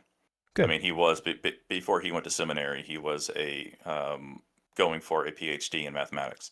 So, I mean, that doesn't prove intelligence, but it's a good piece of evidence for it. It's an indicator. Yeah. All right. So on the same topic that we've been in, this is a woman who's talking to a school board because a alleged teacher did things with her daughter. Oh. In May, I was up here asking that Assistant Principal Jenny Becca of Clemens, who hired my child's rapist, either resign or be fired. She was relocated to Steele High School, so clearly nobody thought that was a big deal. Aside from the toll it's taken on the victim and everyone around her, once we've concluded this criminally, it's probably going to cost the state and the county millions of dollars. So it blows my mind that this kind of blunder does not result in firing somebody. The private sector has a much higher standard for keeping. That is a great fucking point. Private sector? Yeah, no, I'm just saying, even at like a school board level, you have people who are getting caught with these detestable things and nothing happens. Like, okay, there is a judge that got busted for something that was like, it was like a huge ethics problem. And it was a week later, the person was back on the bench, but they just had to excuse themselves from a couple of cases. I'm sorry, if you're a judge and you get fucking caught out by being unethical, you shouldn't be a fucking judge ever again. You shouldn't practice law ever fucking again. Ever. Completely disbarred, yeah. If it's an ethics thing and it's a direct violation of like the ethical code that you are under when you are barred. When you are a barred or, I think it's a barred attorney or whatever the terminology they use. Yeah, absolutely. They should be completely disbarred. Yeah. People employed. I want to talk about the perpetrator's job application and resume from June of 2020. And just to back up, I learned from the superintendent and HR that Becca was the person who was the hiring official, who was supposed to be checking the perpetrator's references, reviewing his information, and interviewing him. His resume and application showed that he had already resigned from the school that he was just teaching at. That's a giant red flag. We need to ask why. Why did he already resign? It clearly indicates that something happened. There's no indication that that was spoken of. He was a law enforcement teacher, and he listed the athletic coordinator as his supervisor on his application. That's another red flag. I see an annual pay cut from one job to the next of $21,000, so maybe it wasn't his choice to leave. He was So essentially what she's doing is she took the time to do the research that they could have done beforehand to at least ask some questions to stop this from happening. And I mean, this is, I wanted to put this here because this is in Texas. I thought Texas was this amazing bright red state for freedom and taking care of kids, but we've got drag shows for kids down there. There's this happening. They're also big proponents and already have age verification stuff installed, framework installed. What the fuck's going on with Texas?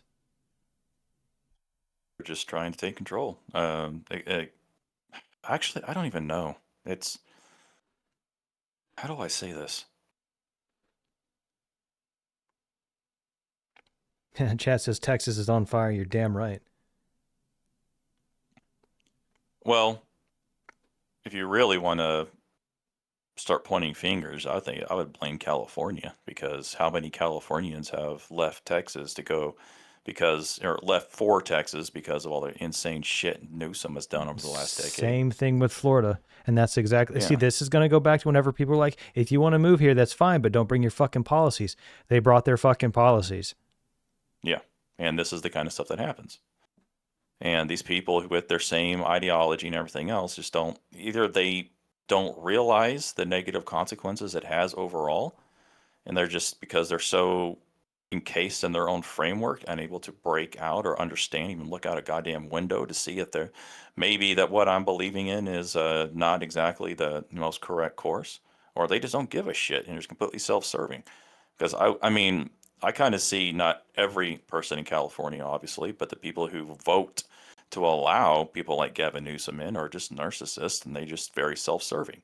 They will, if they think that this will help me, and even if it harms somebody else, they'll do it. So, yeah. And this is kind of a example, or better put, a direct result of those individuals exerting their influence. Yeah. So, all right. Well, good. Well, I'm we're not even over this topic disgusted. yet. No, trust me, you're not done yet. But trust me, by the time you're done today, you're actually going to be disgusted. Like I said, we started off late, and it's just going to get worse. So this was a post. It's made its rounds. If you haven't seen it, this young lady was 16 years old.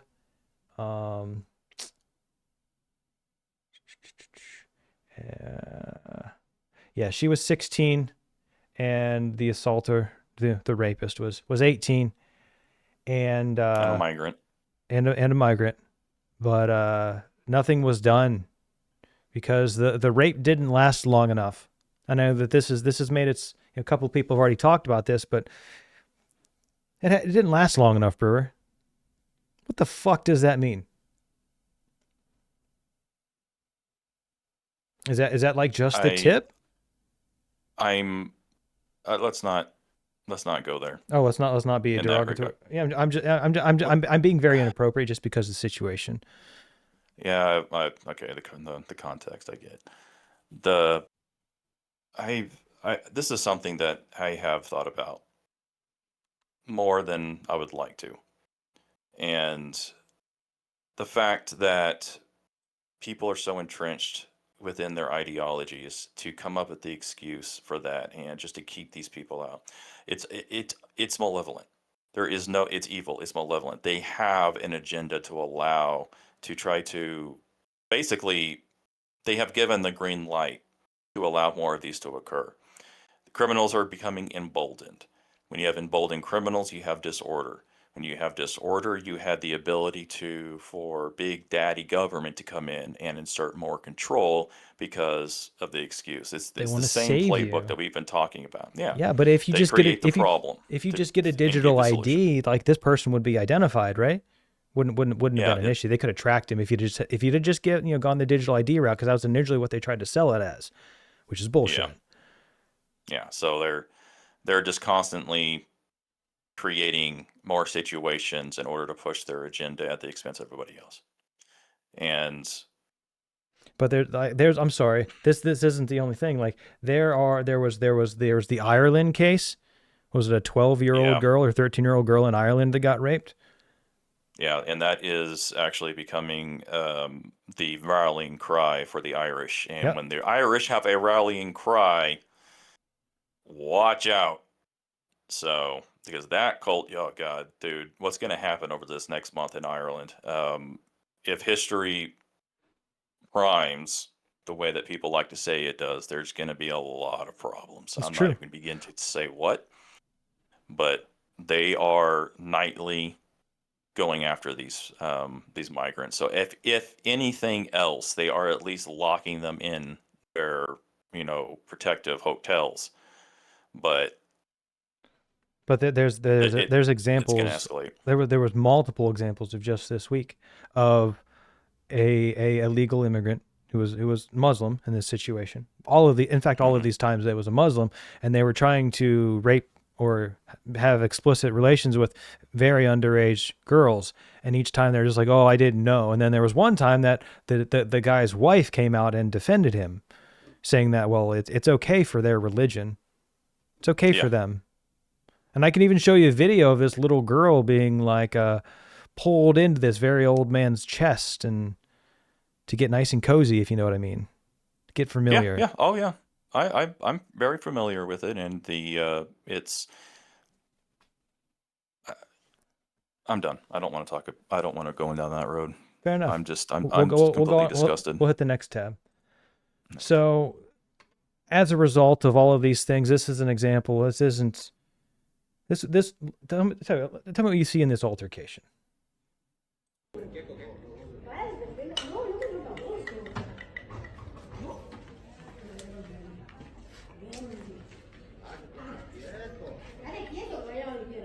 They're not doing anything. They're just sitting back there watching, completely ignoring. Listen at the end. Jefe, llama a la policía. Policía.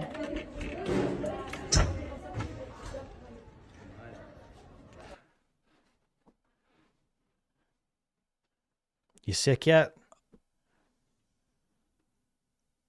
What has happened? This is apparently in Spain. So he tries to, I don't know what he's trying to do with this girl, but he doesn't want to let her go, and she's trying to get away, and she's physically trying to get away. He grabs onto her jacket, her top, her blouse top, and he wraps it in his hand so she can't get away. You can watch the wrap. There it is, right there. He wrapped it. Yep. So the only way that she can get away is by getting her top ripped off. Meanwhile, there's two guys in the background just minding their own business, doing their own thing. And one walks away. This guy thinks it's funny, and there's this motherfucker recording. And he's saying, oh, wait, like something about the police. I'm saying like, hey, like the police might come. Or hey, the police is coming. Something like that. I don't know exactly what he says there, but something about policia. Yeah. It gets to a point where the laws are such in place where they see this kind of assault happening. It's very obvious that the woman is in danger, or you could at least make the claim, a justified claim, that the woman is in danger, and that you should be able to go up there and prevent the woman from getting hurt. And that means hurting the man. See, here's a conflict, man. Here's the conflict, right? What right is it for those men to step in and help that strong, independent woman, right? Let's give the women what they want, right? Strong, independent women. I honestly don't agree with that. Yeah. But what motivation does a man have to say, I'm going to get up and I'm going to protect you? You know, what do they I have? can't What do argue they against have that. to gain? How do they know that she's not going to, how do they know it's not like a scam? And maybe she'll turn on them and accuse them of crimes. There's the trust that used to exist in society is gone. Yeah. That's a great example. Yeah. Yep. Even if I wanted to jump in this situation, can I trust that person, like, it's not some kind of setup? It's not some person making a TikTok video? You know, you're right. I'm looking at it too much through my guardian protective instinct type lens. There's also the fact that I'm in a small town, and this is versus a city in Spain and Europe, and they're completely overrun. I mean, where I'm at, it's absolutely not even remotely close. This shit doesn't happen in a small town. Small town, someone knows that girl, and someone is probably going to run that dude over with their vehicle as soon as he lets go. Yeah. Hypothetically. So. All right. So that's pretty much. Go ahead. But I honestly think you hit the nail on the head, man. It's men have gotten to a point where they can't trust, or have been indoctrinated to the point where, well, women want to be equal and they can take care of themselves. They're big, strong women, like you said. And this is one of the end results of it. It's sickening. I don't want that to be the case. And maybe it's just me wanting to, protect those around me. I mean, honestly, it wouldn't matter if it's a man or a woman. For me to step in to protect someone, but I'm not going to do it in the city. I think you're right. I would probably hesitate in a city because not for the exact reasons you said, but for reasons similar. So. Yeah, even chat says no trust. It's been shown over and over that scenarios like that are traps. Exactly. That's exactly what I said. Mm-hmm. I was saying. Pull you in behind a wall and take you out. Exactly. Yep. Exactly. Or social media pranks. Yeah. I mean, that's like goosebumps level, like messed up, man. All right. So we're gonna go into get the next section. This is gonna be this is gonna be the nugget section. We're just gonna kind of like speed through these and just get the topics. Just because they're smaller things and we don't really need to dig into it, but it's gonna just be take a quick bite and we'll get through them. So I'm gonna probably just kind of drive this for the most part. Then just holler whenever you want to add something. Yeah. So we know that 4chan and Ofcom, 4chan was getting sued by the UK, and this was a response letter that they put out. And there's Preston Byrne is doing an interview today. So this was something that I found last night. And this is a letter that he's putting out for transparency before he went to do this interview. And I just wanted to read it for everybody, just so it could be, just in case anything that happened during that interview gets taken out, there's some kind of defense or some kind of clarification and context that could be added I care about this specific situation because I don't want other countries telling the U.S. what we can do and fining us for shit that we have nothing to do with or we didn't sign up for. So I'll go ahead and read it. It says, prefacing our conversation, from my perspective, the material part of the Ofcom v 4chan fight is already over and Ofcom lost. Ofcom's victory condition was to show it could credibly enforce UK speech rules against Americans. Our victory condition was to prove Congress that offshore censorship laws are a clear and present danger to the United States. We expect to achieve our objective when Ofcom filed its answer in the DDC. Instead, we got it when Ofcom sent us the fine notice. What happened here is that a small U.S. company refused to submit to British authority. Ofcom admitted in writing that it doesn't believe the First Amendment is relevant to its actions in America, and Ofcom undermined the UK government's assertion that British sovereign power isn't being used to target American speech by invoking sovereign immunity. Also, Ofcom's notices, now released to the public, show the entire U.S. tech market and legislators in Congress and all 50 states just how far Ofcom is willing to go and how aggressively it is willing to threaten Americans to get its way. This is not a culture war fight. It's a sovereignty fight about whether the U.S. Constitution protects Americans in the digital age. Ofcom's position, as expressed in its letter, is, as a matter of U.S. law, flat wrong. American speech on American servers is governed by the U.S. Constitution, not the UK Parliament. After this, whatever Ofcom chooses to do domestically in the UK is Ofcom's prerogative. If it wants to prove to the UK's electorate that the UK Online Safety Act is a censorship law by obtaining orders to block one of the most popular websites in the world, that is Ofcom's choice, and they will have to own the optics of that. At the end of the day, the UK is just one small theater in a much wider war. There are 30-plus countries, the EU member states, Brazil, UK, Canada, Australia, and New Zealand among them, who would like to censor the American internet. The real story now is whether, but in my opinion more likely when, Congress decides to erect a clear statutory shield in the United States to prevent this kind of foreign bullying from threatening any American ever again. The Ofcom affair has been presented to our government as a case study for what will continue happening to Americans if Congress fails to act. This is, I believe, a very, very, very important moment for online, for the country, especially for the digital rights stuff. I like how all the digital rights stuff is all kind of coming together. It seems to be all coming together. What are your thoughts on that? What do you like? Do you know anything about 4chan? You know anything about this situation? Yeah, I mean, I haven't been diving deep into it, but when I come across it, I do read about it. The simple fact that another government is trying to enforce its will on something that is owned by a U.S. citizen and housed within a U.S. territory because it violates their own laws is an attempt of to subvert the sovereign. I can't say the word. The sovereign will of another country. And I think Trump has actually come out and basically straight up told the UK government to back down directly and threatened increased tariffs if they continue to pursue this kind of actions against other companies inside the United States. Mm-hmm. And so at least Trump, for now, is doing something and acting in such a way to prevent, the sovereignty of the United States to be violated. However, in the future, if there are people who are agree with the censorship laws get into power, namely Democrats or just the hyper leftists, then this situation would probably go in the opposite direction, and they would begin to use some kind of legal loopholes or begin to construct a new type of legal framework to subvert the First Amendment rights when it applies to international discourse. Yep. So the fact that these multiple countries are trying to bully the United States is showing that there is definitely a very large agenda that actually supersedes these individual countries, even the European Union itself.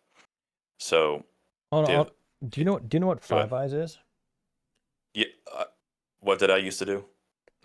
I understand that, and I asked for a reason.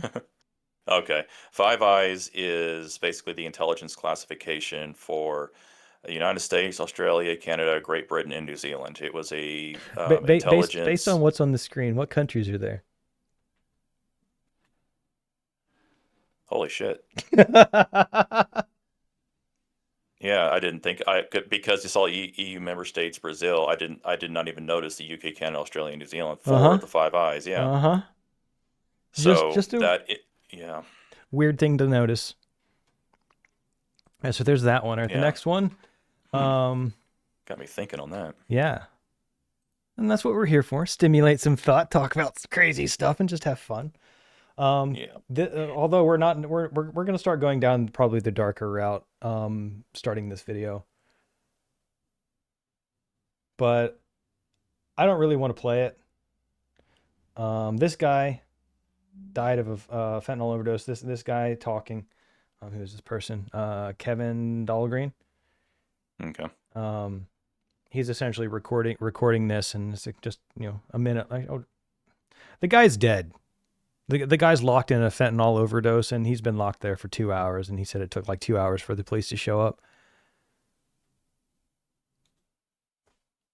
Yeah. Yeah, play it. Behind me is a man's body that's been here for several hours. We've watched hundreds of people walk by and not even notice. We called 911, but still there's no response. So right in front of me is a dead body.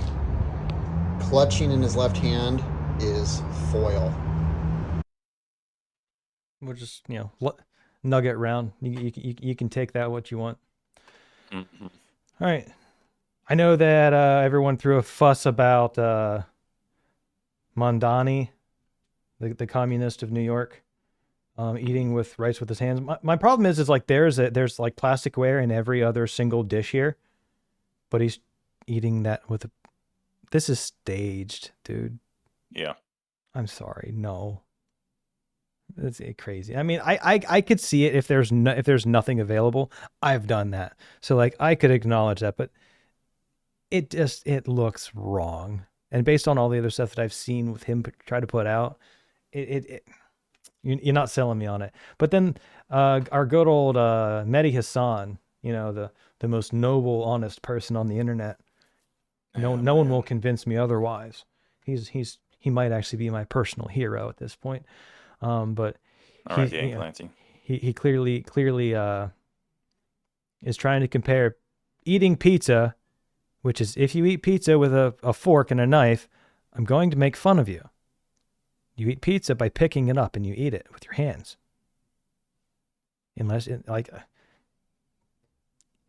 okay, tell you what, you and chat, there's chat and you tell me, does pizza belong eaten with your hands or eaten with silverware?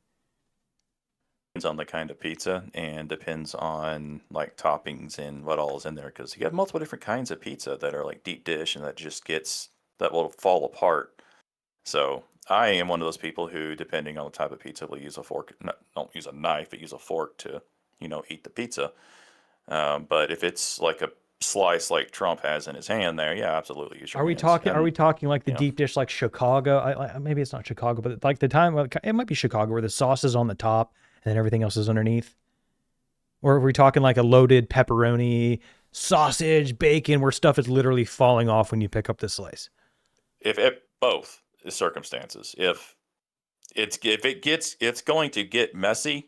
And I like to eat a pizza as like the parts of a pizza together. I don't want to eat the sauce and the cheese and the toppings and the bread all separately. I'll use a fork because it's, creates that slice, or it's not like, falling out everywhere when I try to pick it up. So okay, basic physics applies. Fine. Fine. I'll let you have this one. Fine.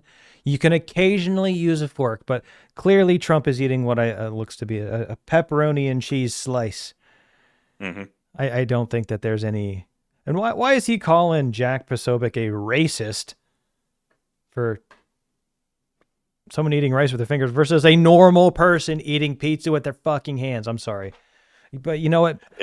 I'm not even gonna explain anything with hey, who are you to judge, right? Mehdi is the smartest person in the world. Like who are we to judge? All right, and then we all have our favorite person, our favorite streamer, Hassan. Claps for Hassan. Claps everybody. Yay. Finger snaps. I thought the last person we were talking about there was Hassan there for a minute. Hold on. Go back. I crossed wires. Actually.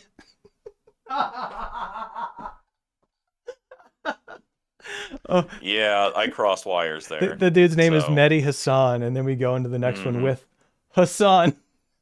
Yeah, I crossed wires there for a minute. Okay. Oh, what a good connection. Oh, anyways, Curtis Sliwa is running for, governor or mayor of New York against corrupt Cuomo and the communist.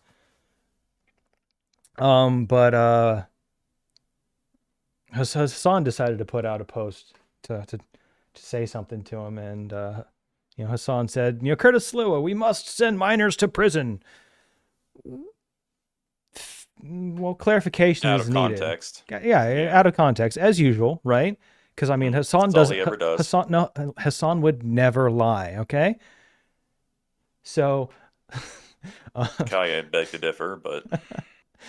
So if they commit, this is in relation to sending minors to prison. So we'll get serious for a second. If they commit violent crimes in furtherance of street gangs, yes, that's fair, because street gangs use minors all the time to subvert the law because they won't get punished. And that can't become, that becomes a lifestyle for them, and that destroys their entire life. I mean, once you're in like that lifestyle, I've heard it's very hard to get away from.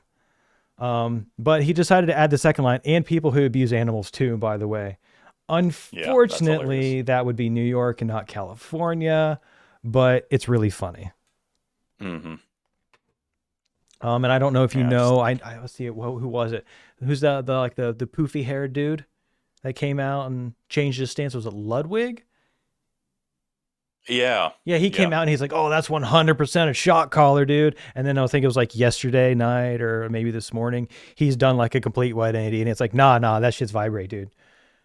It went from, that's a shot caller, they're not my friends, I'm never going to talk to these guys again outside of streaming, versus, oh, wait, yeah, like that's...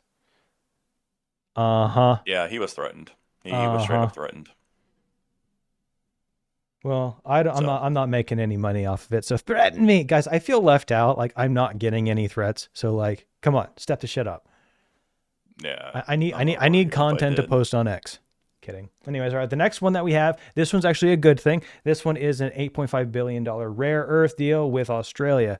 This gives me some hope for Australia as far as like the U.S. being able to, because I mean, okay, first off, rare earth minerals are like microchips and all of the other stuff we need. And China owns like 93% of the Earth's rare earth ore deposits. So this is huge. I don't think they own the rare deposits. They just have they're rights? Willing to actually mine it up versus, so they have that 93% of the current market. Okay, that's fair. I don't think they have current percent of the market. I can go with that. Yeah. Yeah. But this gives me some confidence that the U.S. and Australia, or the U.S. may be able to help Australia, because I know Australia is fighting back, and they had some dystopian COVID policies, and like, I'm sorry, like the shit that I was like paying attention to in 2019, like they had actual camps that they would send you to for your COVID camp, and that you weren't allowed to leave, and if you tried to leave, they would catch you and take you back, and people were okay with that. I'm sorry. Yep. No. I don't take you seriously. Anyways, good news on that one. All right. Next. Yeah, go ahead. The only thing I worry about having something like this is now that, alluding back to the 5As thing that you said before, is that now Australia has a bargaining chip against the United States. How effective that bargaining chip would be is definitely up in the air, but that is still a bargaining chip that they have now with the United States because of this deal. So that's the only negative that I see about this, but I do think it's a net positive. Well, I mean, you have to get it from somewhere, right? And we can't get it from China. So might as well, I mean, and it's a Western ally. Mm-hmm. So it makes more sense, yeah. Well. On paper, a Western ally. Yeah. All right. Exactly. The next one we got is all those electric vehicles that people are putting up in California and in LA. Those things require chargers, and those chargers have copper. And copper is expensive, and you can actually recycle copper as itself, and you can make some pretty good money. So essentially this is just thieves are targeting EV chargers for copper, cutting cords, that's too quiet. Breaking into chargers using a hacksaw. So they're just going in and breaking the EV chargers to steal the copper out of it. Again, like the EV concept, the EV idea is a great idea. Like there are applications for it that are perfect. However, you cannot have that in a low trust society. You cannot have that whenever criminals are going to go out and do this. It stops you from being able to implement this stuff. So it goes back to that whole trust thing. We just don't fucking have it. And we're trying to live like we live in a high trust society when we fucking shouldn't. Yep. No, I was going to comment on that, and you hit the nail right on the head. We got to the point where we can't have nice things out in public because people will break it and take it. I grew up in it's a place. Also one of the significant reasons why I moved to the middle of nowhere, because I didn't want to have to deal with it. I grew up in a really, really, isolated place, but it was also a place that everybody left the doors to their house wide open, their cars wide open. Nothing was going to happen. everybody knew everybody. That was that community. That was that trust. That's exactly the formation of my name, community. You can't have that nice shit unless you come together. So if you aren't going to come together in the real world, you can come together here and you can be with us. And then we can make the world better my way and Brewer's way. Yeah. All right. So the last one we have for the nugget section was there was a strange fucking narrative popping up, dude. Muslim people are trying to claim that Jesus is Muslim. Which, I mean, the community knows perfect here, but as you can see on the post, Christ was born in Bethlehem, Palestine, a Muslim majority country. Be more tolerant like Jesus. I'm sorry, if you're trying to tell me tolerance for the next decade, you can go fuck yourself. Yeah. Oh, just be tolerant. Go fuck yourself. That's my automatic response. Yeah, because it's not. They're being disingenuous with it. They're not actually. They're using it as a weapon and not what actually it should be for. It's being used as the exact same playbook that the trans agenda was. Mm-hmm. Right? And again, nothing against trans people, but the agenda itself was using the same tactics. Oh, don't be a fascist. Don't be a bigot. Now don't be an Islamophobe. And I'm sorry, this is 100% fucking grift. I don't think that you can convince me otherwise. Like I'm open to being convinced otherwise, but I need somebody that's not retarded to explain it to me. Yeah. And I just love the community. No, it wasn't even born. Muhammad wasn't even born until 570 AD. Right. I mean, Muslims didn't exist until after. It's either a grift or this woman is just too. No. It's a grift because this is not normal. This popped up out of nowhere and it popped up en masse. It popped up as a primary talking point. Somehow it got brought up in the algorithm. But even still, even if you get into, I think if you go into the religion, like even they claim that like the Bible is real according to their own religion. So if the Bible is real, then that means the word of God is the only true word. So theirs is inaccurate. Well, it's interesting once you get into the dynamics. And I'm not going to speak as a source of authority because there's a lot to go in there and I would rather have people that are specialized in that. But from a broad enough context, that seems to be like a fair understanding of how it's presented. Yeah, for the most part. I mean, I guess I'm not, super spun up on Islam myself, but they think that the Muhammad is the last prophet and that Jesus wasn't, the direct son of God, but he was a prophet, so, I mean, that's the extent from which I understand the difference in how that Islam views, Jesus himself. So It's really funny. I swear I don't intend for these things to naturally line up like this, but we just end up on the topics. So we were just talking about Christ and Islam and all of that. And there was this Jewish reporter that asked Caroline Levitt, the press secretary, and this is from the AF Post on X.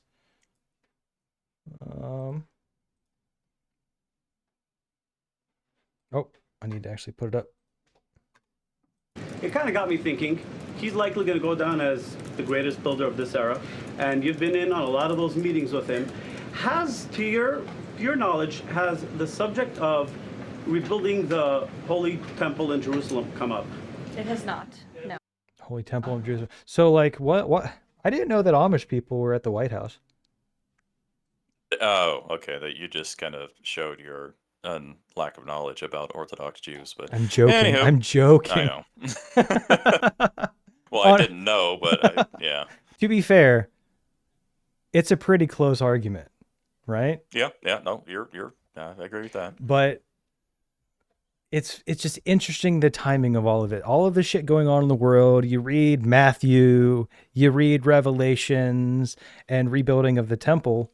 This temple that he's talking about is a biblical significant part of that, right? Mm-hmm.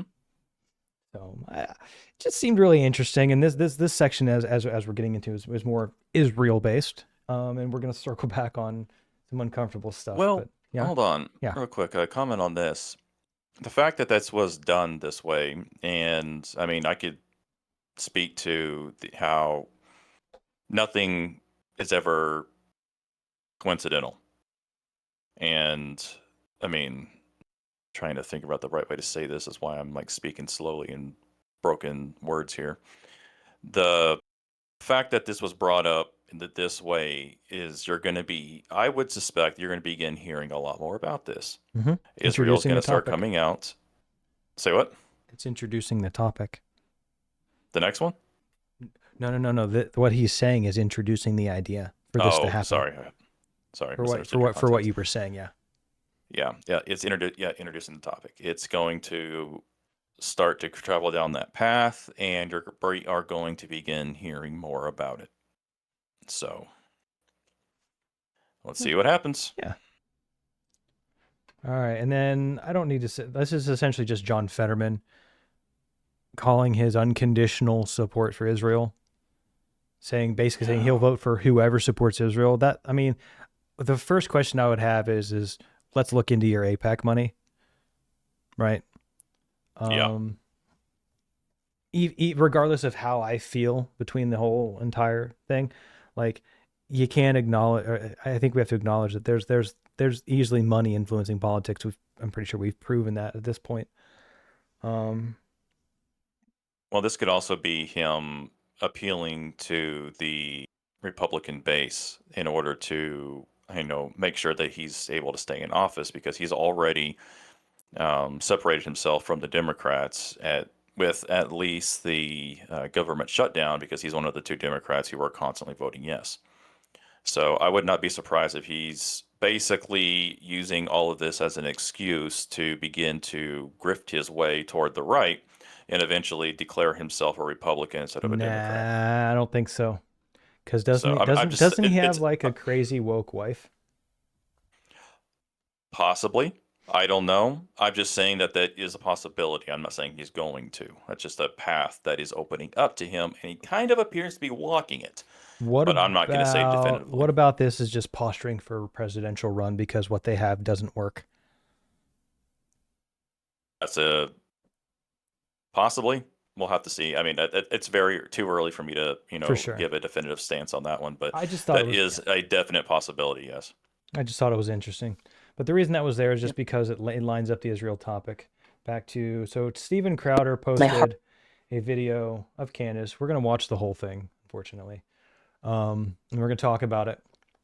And I know that we discussed the Charlie Kirk assassination and following what information was available, trying to figure out basically what the truth is of the situation. And we concluded, or I concluded, I didn't conclude, I said, we reached a point where we needed to wait for more stuff to develop before we could really determine what was true or not. But this, so the post says you can watch this clip and draw one of 2 conclusions. What's that called? That's the logical fallacy. Yeah, there's a logical fallacy. I had it looked up earlier. I clicked it off. I can't remember exactly what it was. But there that forcing that, saying there's only 2 decisions is a logical fallacy. However, there's more than just 2 options, but the option that he's trying to point false dilemma. Yeah. So he's trying to say that Candace is saying Erica Kirk conspired with the Trump administration to kill her husband. And he's using the way that Candace is talking about the situation to make that, I guess, logical leap, because there's a logical leap that you can make. And I made that weeks ago, right? Based on, hey, if this information is accurate, then she probably knew about something like this, or, there's the questions needed to be asked. And it's not to be insensitive to her and the loss at all, but it's to be genuine to the pursuit of truth, right? And so that's the thing. Like, there's this golden bubble around this person that can do no wrong. And anytime someone tells me that, I'm always going to say, okay, well, what is that person? Because people make mistakes. There's no way of here's the thing. There's no way of telling. Let's just say let's say hypothetically what Steven Crowder is saying is true, and Candace is blaming Erica Kirk. Doesn't mean that she's guilty of all of it. She could have been coerced. She could have been threatened, right? Yep. And there's been so much bad information from the fucking FBI, from all of the sources, from the people at Turning Point USA. There's so many fucking questions that I don't think that this is fair. I don't agree with people jumping on Candace for asking questions, because she tries. I feel like she asks logical questions, even though they may not be comfortable questions. And I'm sure that people would absolutely hate on me for defending Candace Owens. No, I'm not defending anybody. I'm just saying I'm defending the idea. Right? There is a truth. Yes. And if you can't tell me what the truth is, you can't tell me who's wrong. Yeah, it's the false dilemma is definitely something that when I saw, I mean, I couldn't remember the name of it when I first saw it either, but the fact that Crowder jumped to that and began to, it's essentially, again, another example of emotional blackmail, because by even asking the question, he attacks you and says, Candace is a miserable C word, cunt, whatever. It's just, there's pushing a narrative. There's something funny about it. Mm. Right? Because funny off, yeah. It's funny off, right? Like, for the most part, I don't really have too many issues with Steven. Like, I don't agree with everything, and I mean, he's a human, right? Yeah, same. Same thing with Candace, but like, there's something funny here. This doesn't, like, this is a strange approach. It doesn't make sense. But let's just see if his claim is accurate. He says, you can watch this clip and draw one of two conclusions. So it means after we watch this, we're going to... It's funny, he doesn't... Oh, okay, yeah. So the two conclusions are Candace is a cunt or Erica Kirk is evil and conspired to kill her husband. Those are the only two choices that you get. So, yeah. So false dilemma. Let's start with that. Let's go ahead and watch this. Heart aches for the fact that he gave so much of his life to Trump and to politics, and they just were like, nope, that is it. It serves us or it doesn't serve us, and we want to move on. And so here's a holiday. Bro, if they try to give me a holiday, what is with them giving people a holiday after they kill them? Why is that a thing? You know what I mean? They're like, oh, Martin Luther King, what about this holiday? What about this boulevard? Anyways, let me knock it off. Like, they're going to give Charlie Kirk a boulevard. They already did. They did in Israel. They gave him freaking boulevard. It's like, as soon as they give you a boulevard and a holiday, they definitely killed you. Did you say pause? No, yeah, pause it for a sec. Real quick, the reason why they would do that, this is, assuming the vein that I've talked about multiple times, it's an occult thing. By doing that, it's propping them up and asserting influence over the energy that encompasses like that individual. It's co-opting the message. That too, but I mean, I'm thinking just directly within the vein of the occult. Okay. It's a what's the word? Can't think of the word. I don't want to say seance. Like a ritual. There it is. Thank you. It's a ritual.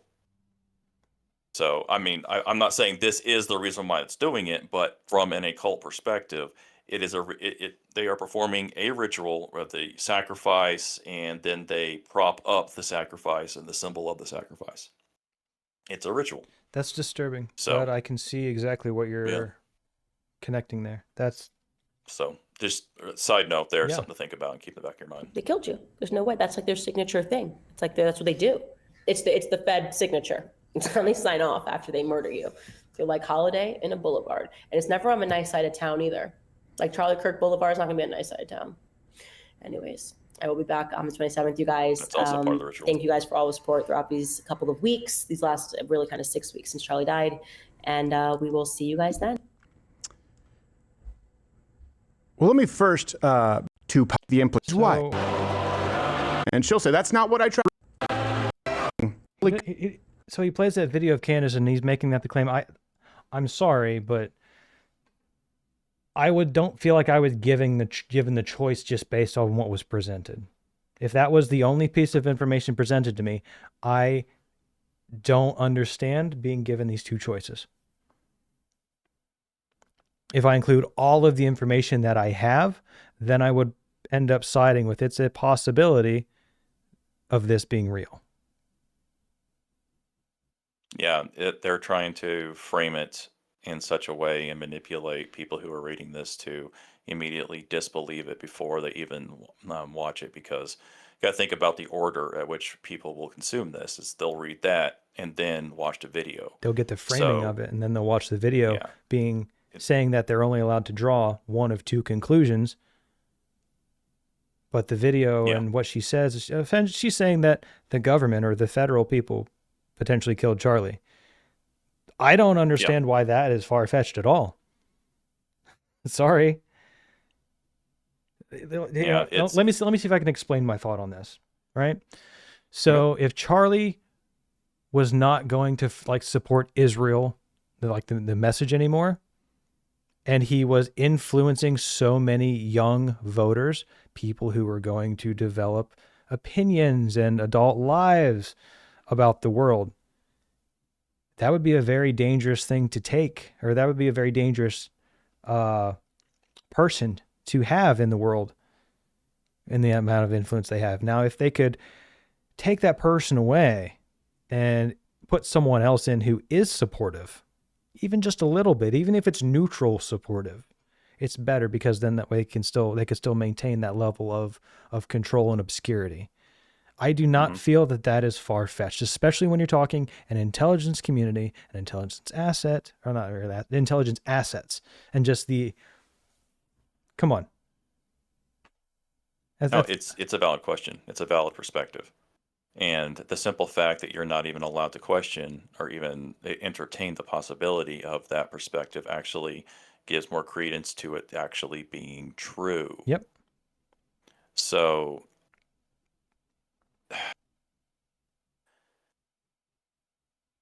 I can't, how do I say this? Because of the way this was framed, I can no longer trust Crowder, period. End of story. Well, not end of story, but I can't trust what he says anymore. That he isn't influenced somehow, some way. If he showed this and gave his opinion about it and said, like, I can't believe she's saying this, or I disagree with this. I mean, we have this as like other evidence, but it's just straight up using, like you said, a fallacy and a false equivalence fallacy. It's just, this screams to me that he was ordered to do something, or he was convinced, or he was manipulated, or something. So he is compromised, in my opinion. Is there a chance that he would actually feel this way? Possibly. And if he does, even compromised. Then he's not pursuit of truth, because he's, I feel like I lose the pursuit of truth just based on this. I don't think, that's a shame. That's a shame. So, I mean, I and I guess by extension you here could be completely wrong with this thing, but the problem is that just how he presented it is not, it's not sitting well with me. I've already had my doubts about a lot of what Candace was talking about in general. So not necessarily my doubts of Candace, but the whole situation. Like I said earlier, I'm just kind of sick of hearing about it, not because of the incident itself, but because of all the misinformation that's coming out about it, and all the people who are trying to grift and use it as a propping tool or some way to make money from. It's just absolutely disgusting to me. Regardless of what side of the aisle you sit on when it comes to Charlie Kirk. It felt wrong talking about it, but I mean, you had to talk about it to make sure, it's part of the job. It's part of doing this. It's not that I'm not saying you're wrong. I'm not disagreeing with you at all. I'm sick of it. That's all I'm saying. I'm not saying I won't talk about it. I'm just sick of it. Yeah. So. Oh, absolutely. I agree with you. All right. So the last section we have, this is going to be the darkest section that we have of the day. It'll probably be the section that gets the video banned. Oh boy. Yep. Oh no, it's good. It's going to be bad. So I will precaution every single person. If you are listening to this now, if you are watching this now, if you are not an adult, get the fuck out. If you cannot engage in an adult thing, and what I'm about to show you is going to be really fucked up. Okay? But I'm showing you footage of a post-wartime area, allegedly, and how the people are treated. We will get to that. That's after the first screen. But I want you to preface that if you are not comfortable or prepared, then you need to leave. You need to log off. You need to shut this window. Okay? So I'm gonna preface it, and the reason that I'm showing this footage is because of a active wartime scenario, because there's still not peace in the Middle East. Nothing has actually been settled yet, and I feel that this is footage that is important for people to understand and to at least, unfortunately, bear witness. But if you're ready for that, then let's go ahead. But if not, then as I said, you need to go, at least until the next episode. All right. Well, with that, what is this going to show at least at a high level? Before you hit the play. People getting kneecapped. There's not really any blood or gore, and people getting beaten. Okay, that's okay. Yeah, it's not extreme. Well, it's pretty extreme just because of the graphic nature.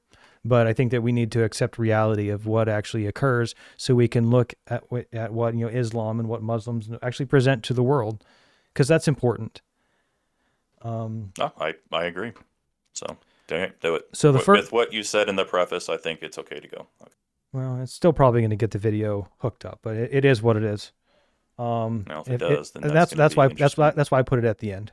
I'll cut it out, and that's fine. But that's why I did research this week, as I showed you, about what I can show, and I'm trying to do my best to stay in the lane of what is according to TOS, and I believe that pursuing it this direction is within line of the TOS. Okay. And if I'm wrong, then we'll just have to clip it out. I don't believe that I am wrong, though. Anyways, this is a senior Hamas official in Qatar. This was from the 19th, so earlier this week. And he says, quote, Hamas will not disarm. We will maintain control over Gaza's security. This ceasefire is only a temporary hudna, a pause to rebuild our strength and regain some breathing room. That's pretty much exactly what I was expecting to hear and to have happen. Yeah. Even though I know that Trump said, well, they'll either disarm or we'll disarm them.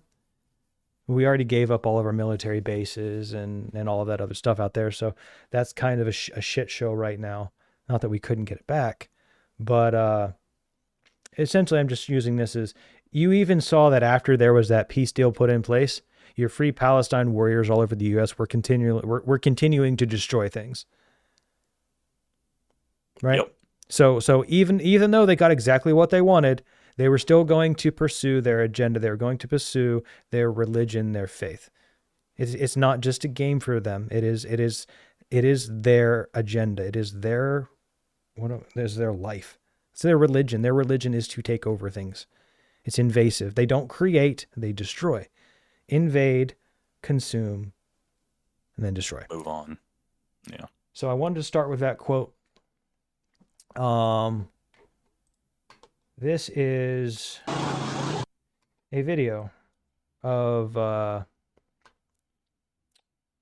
Hamas, allegedly, dealing with people that didn't resist the terrible Israeli forces. And this is actually a video from the Israeli Foreign Ministry. So we can acknowledge the source and the alleged bias, but this is normal for them. This is not uncommon. I'm going to show you this. I'm going to show you all 56 seconds of it. And this is your last warning. If you are not prepared to see this, you need to leave. And if you're not prepared to be an adult with the conversation afterwards, or to treat this with the respect that it deserves, then you also need to leave. All right, here we go. I have to put it down to 0.75 because the frame rate difference for the actual sound to apply.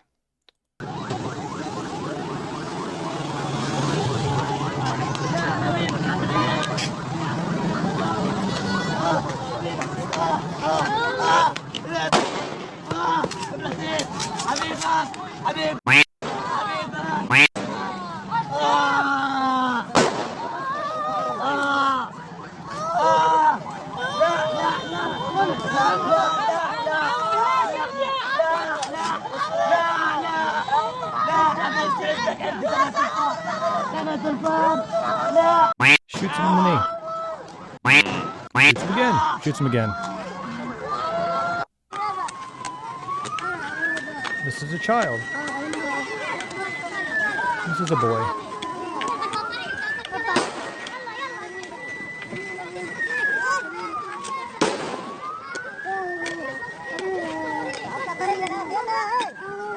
Come to a country near you, everybody.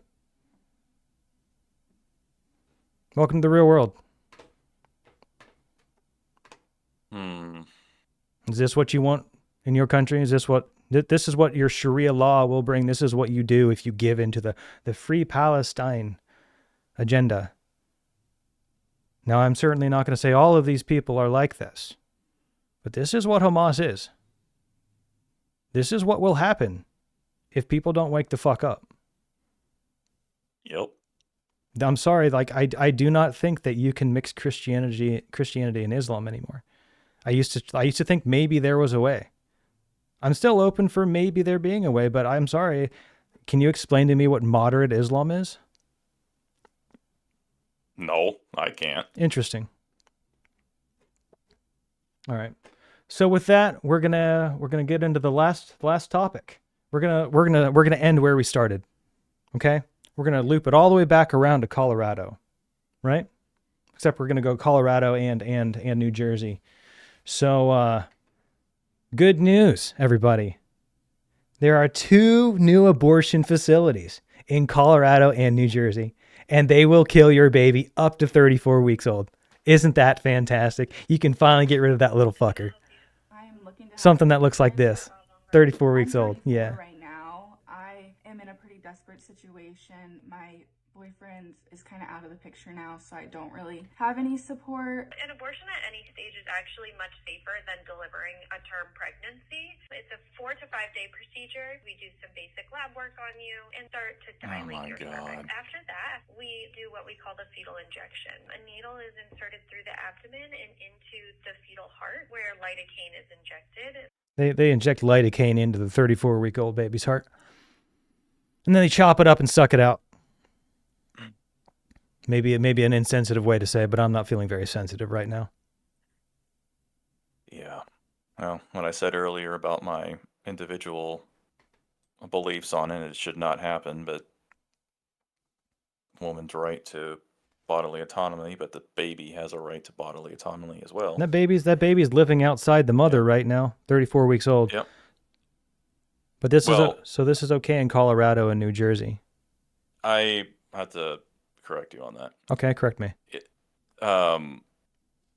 It's if it's still within the mother, can they do this? Outside of the mother, it is absolutely murder. Oh, right. Yeah, I'm saying, but this is a preemie. Yeah, if it was still inside, I'm assuming that's where they're talking about this. If it was outside, then okay. I want to make sure that clarification was there. But to be sure, I don't know. I don't know because I've heard stories about it. Just once it's out, they just done. I've heard it too, whether or not that's legal or not, or the morality. Whether it's legal or not, I'm sorry. It's whether people are going to fucking do anything about it. And as far as I'm convinced, the American people don't give a shit. They're fine with this happening to babies. They're fine with little girls getting raped. They're fine with people getting destroyed. And they're fine with supporting the causes that do it. Feels good, right? Like I said, I don't agree with it, but I'm not the one going before God in final judgment after doing this, so. Absolutely fine. Absolutely fucking disgusting. Yep. I adamantly, if the law changed, that would be a good thing to outlaw it completely, in my opinion. Because I don't want to dive into this subject anymore. It's fine. I'm tired, and I don't understand the mindset as much as I try to build a framework from their perspective. It just all comes down to self-satisfaction and narcissism. It's the depravity of the human heart, sir. Yeah, it's the depravity of the human heart. That is outside the scope of my ability. So it's all right. But yeah, hard-hitting way to end it. I think that's a great place to end. Do you have anything you'd like to add? No, I'm kind of just disheveled. We're just gonna let it sink in. All right. And as Brewer likes to say, we're gonna get out of here. You know, be the rising tide to sink all the ships around you. Wait, no,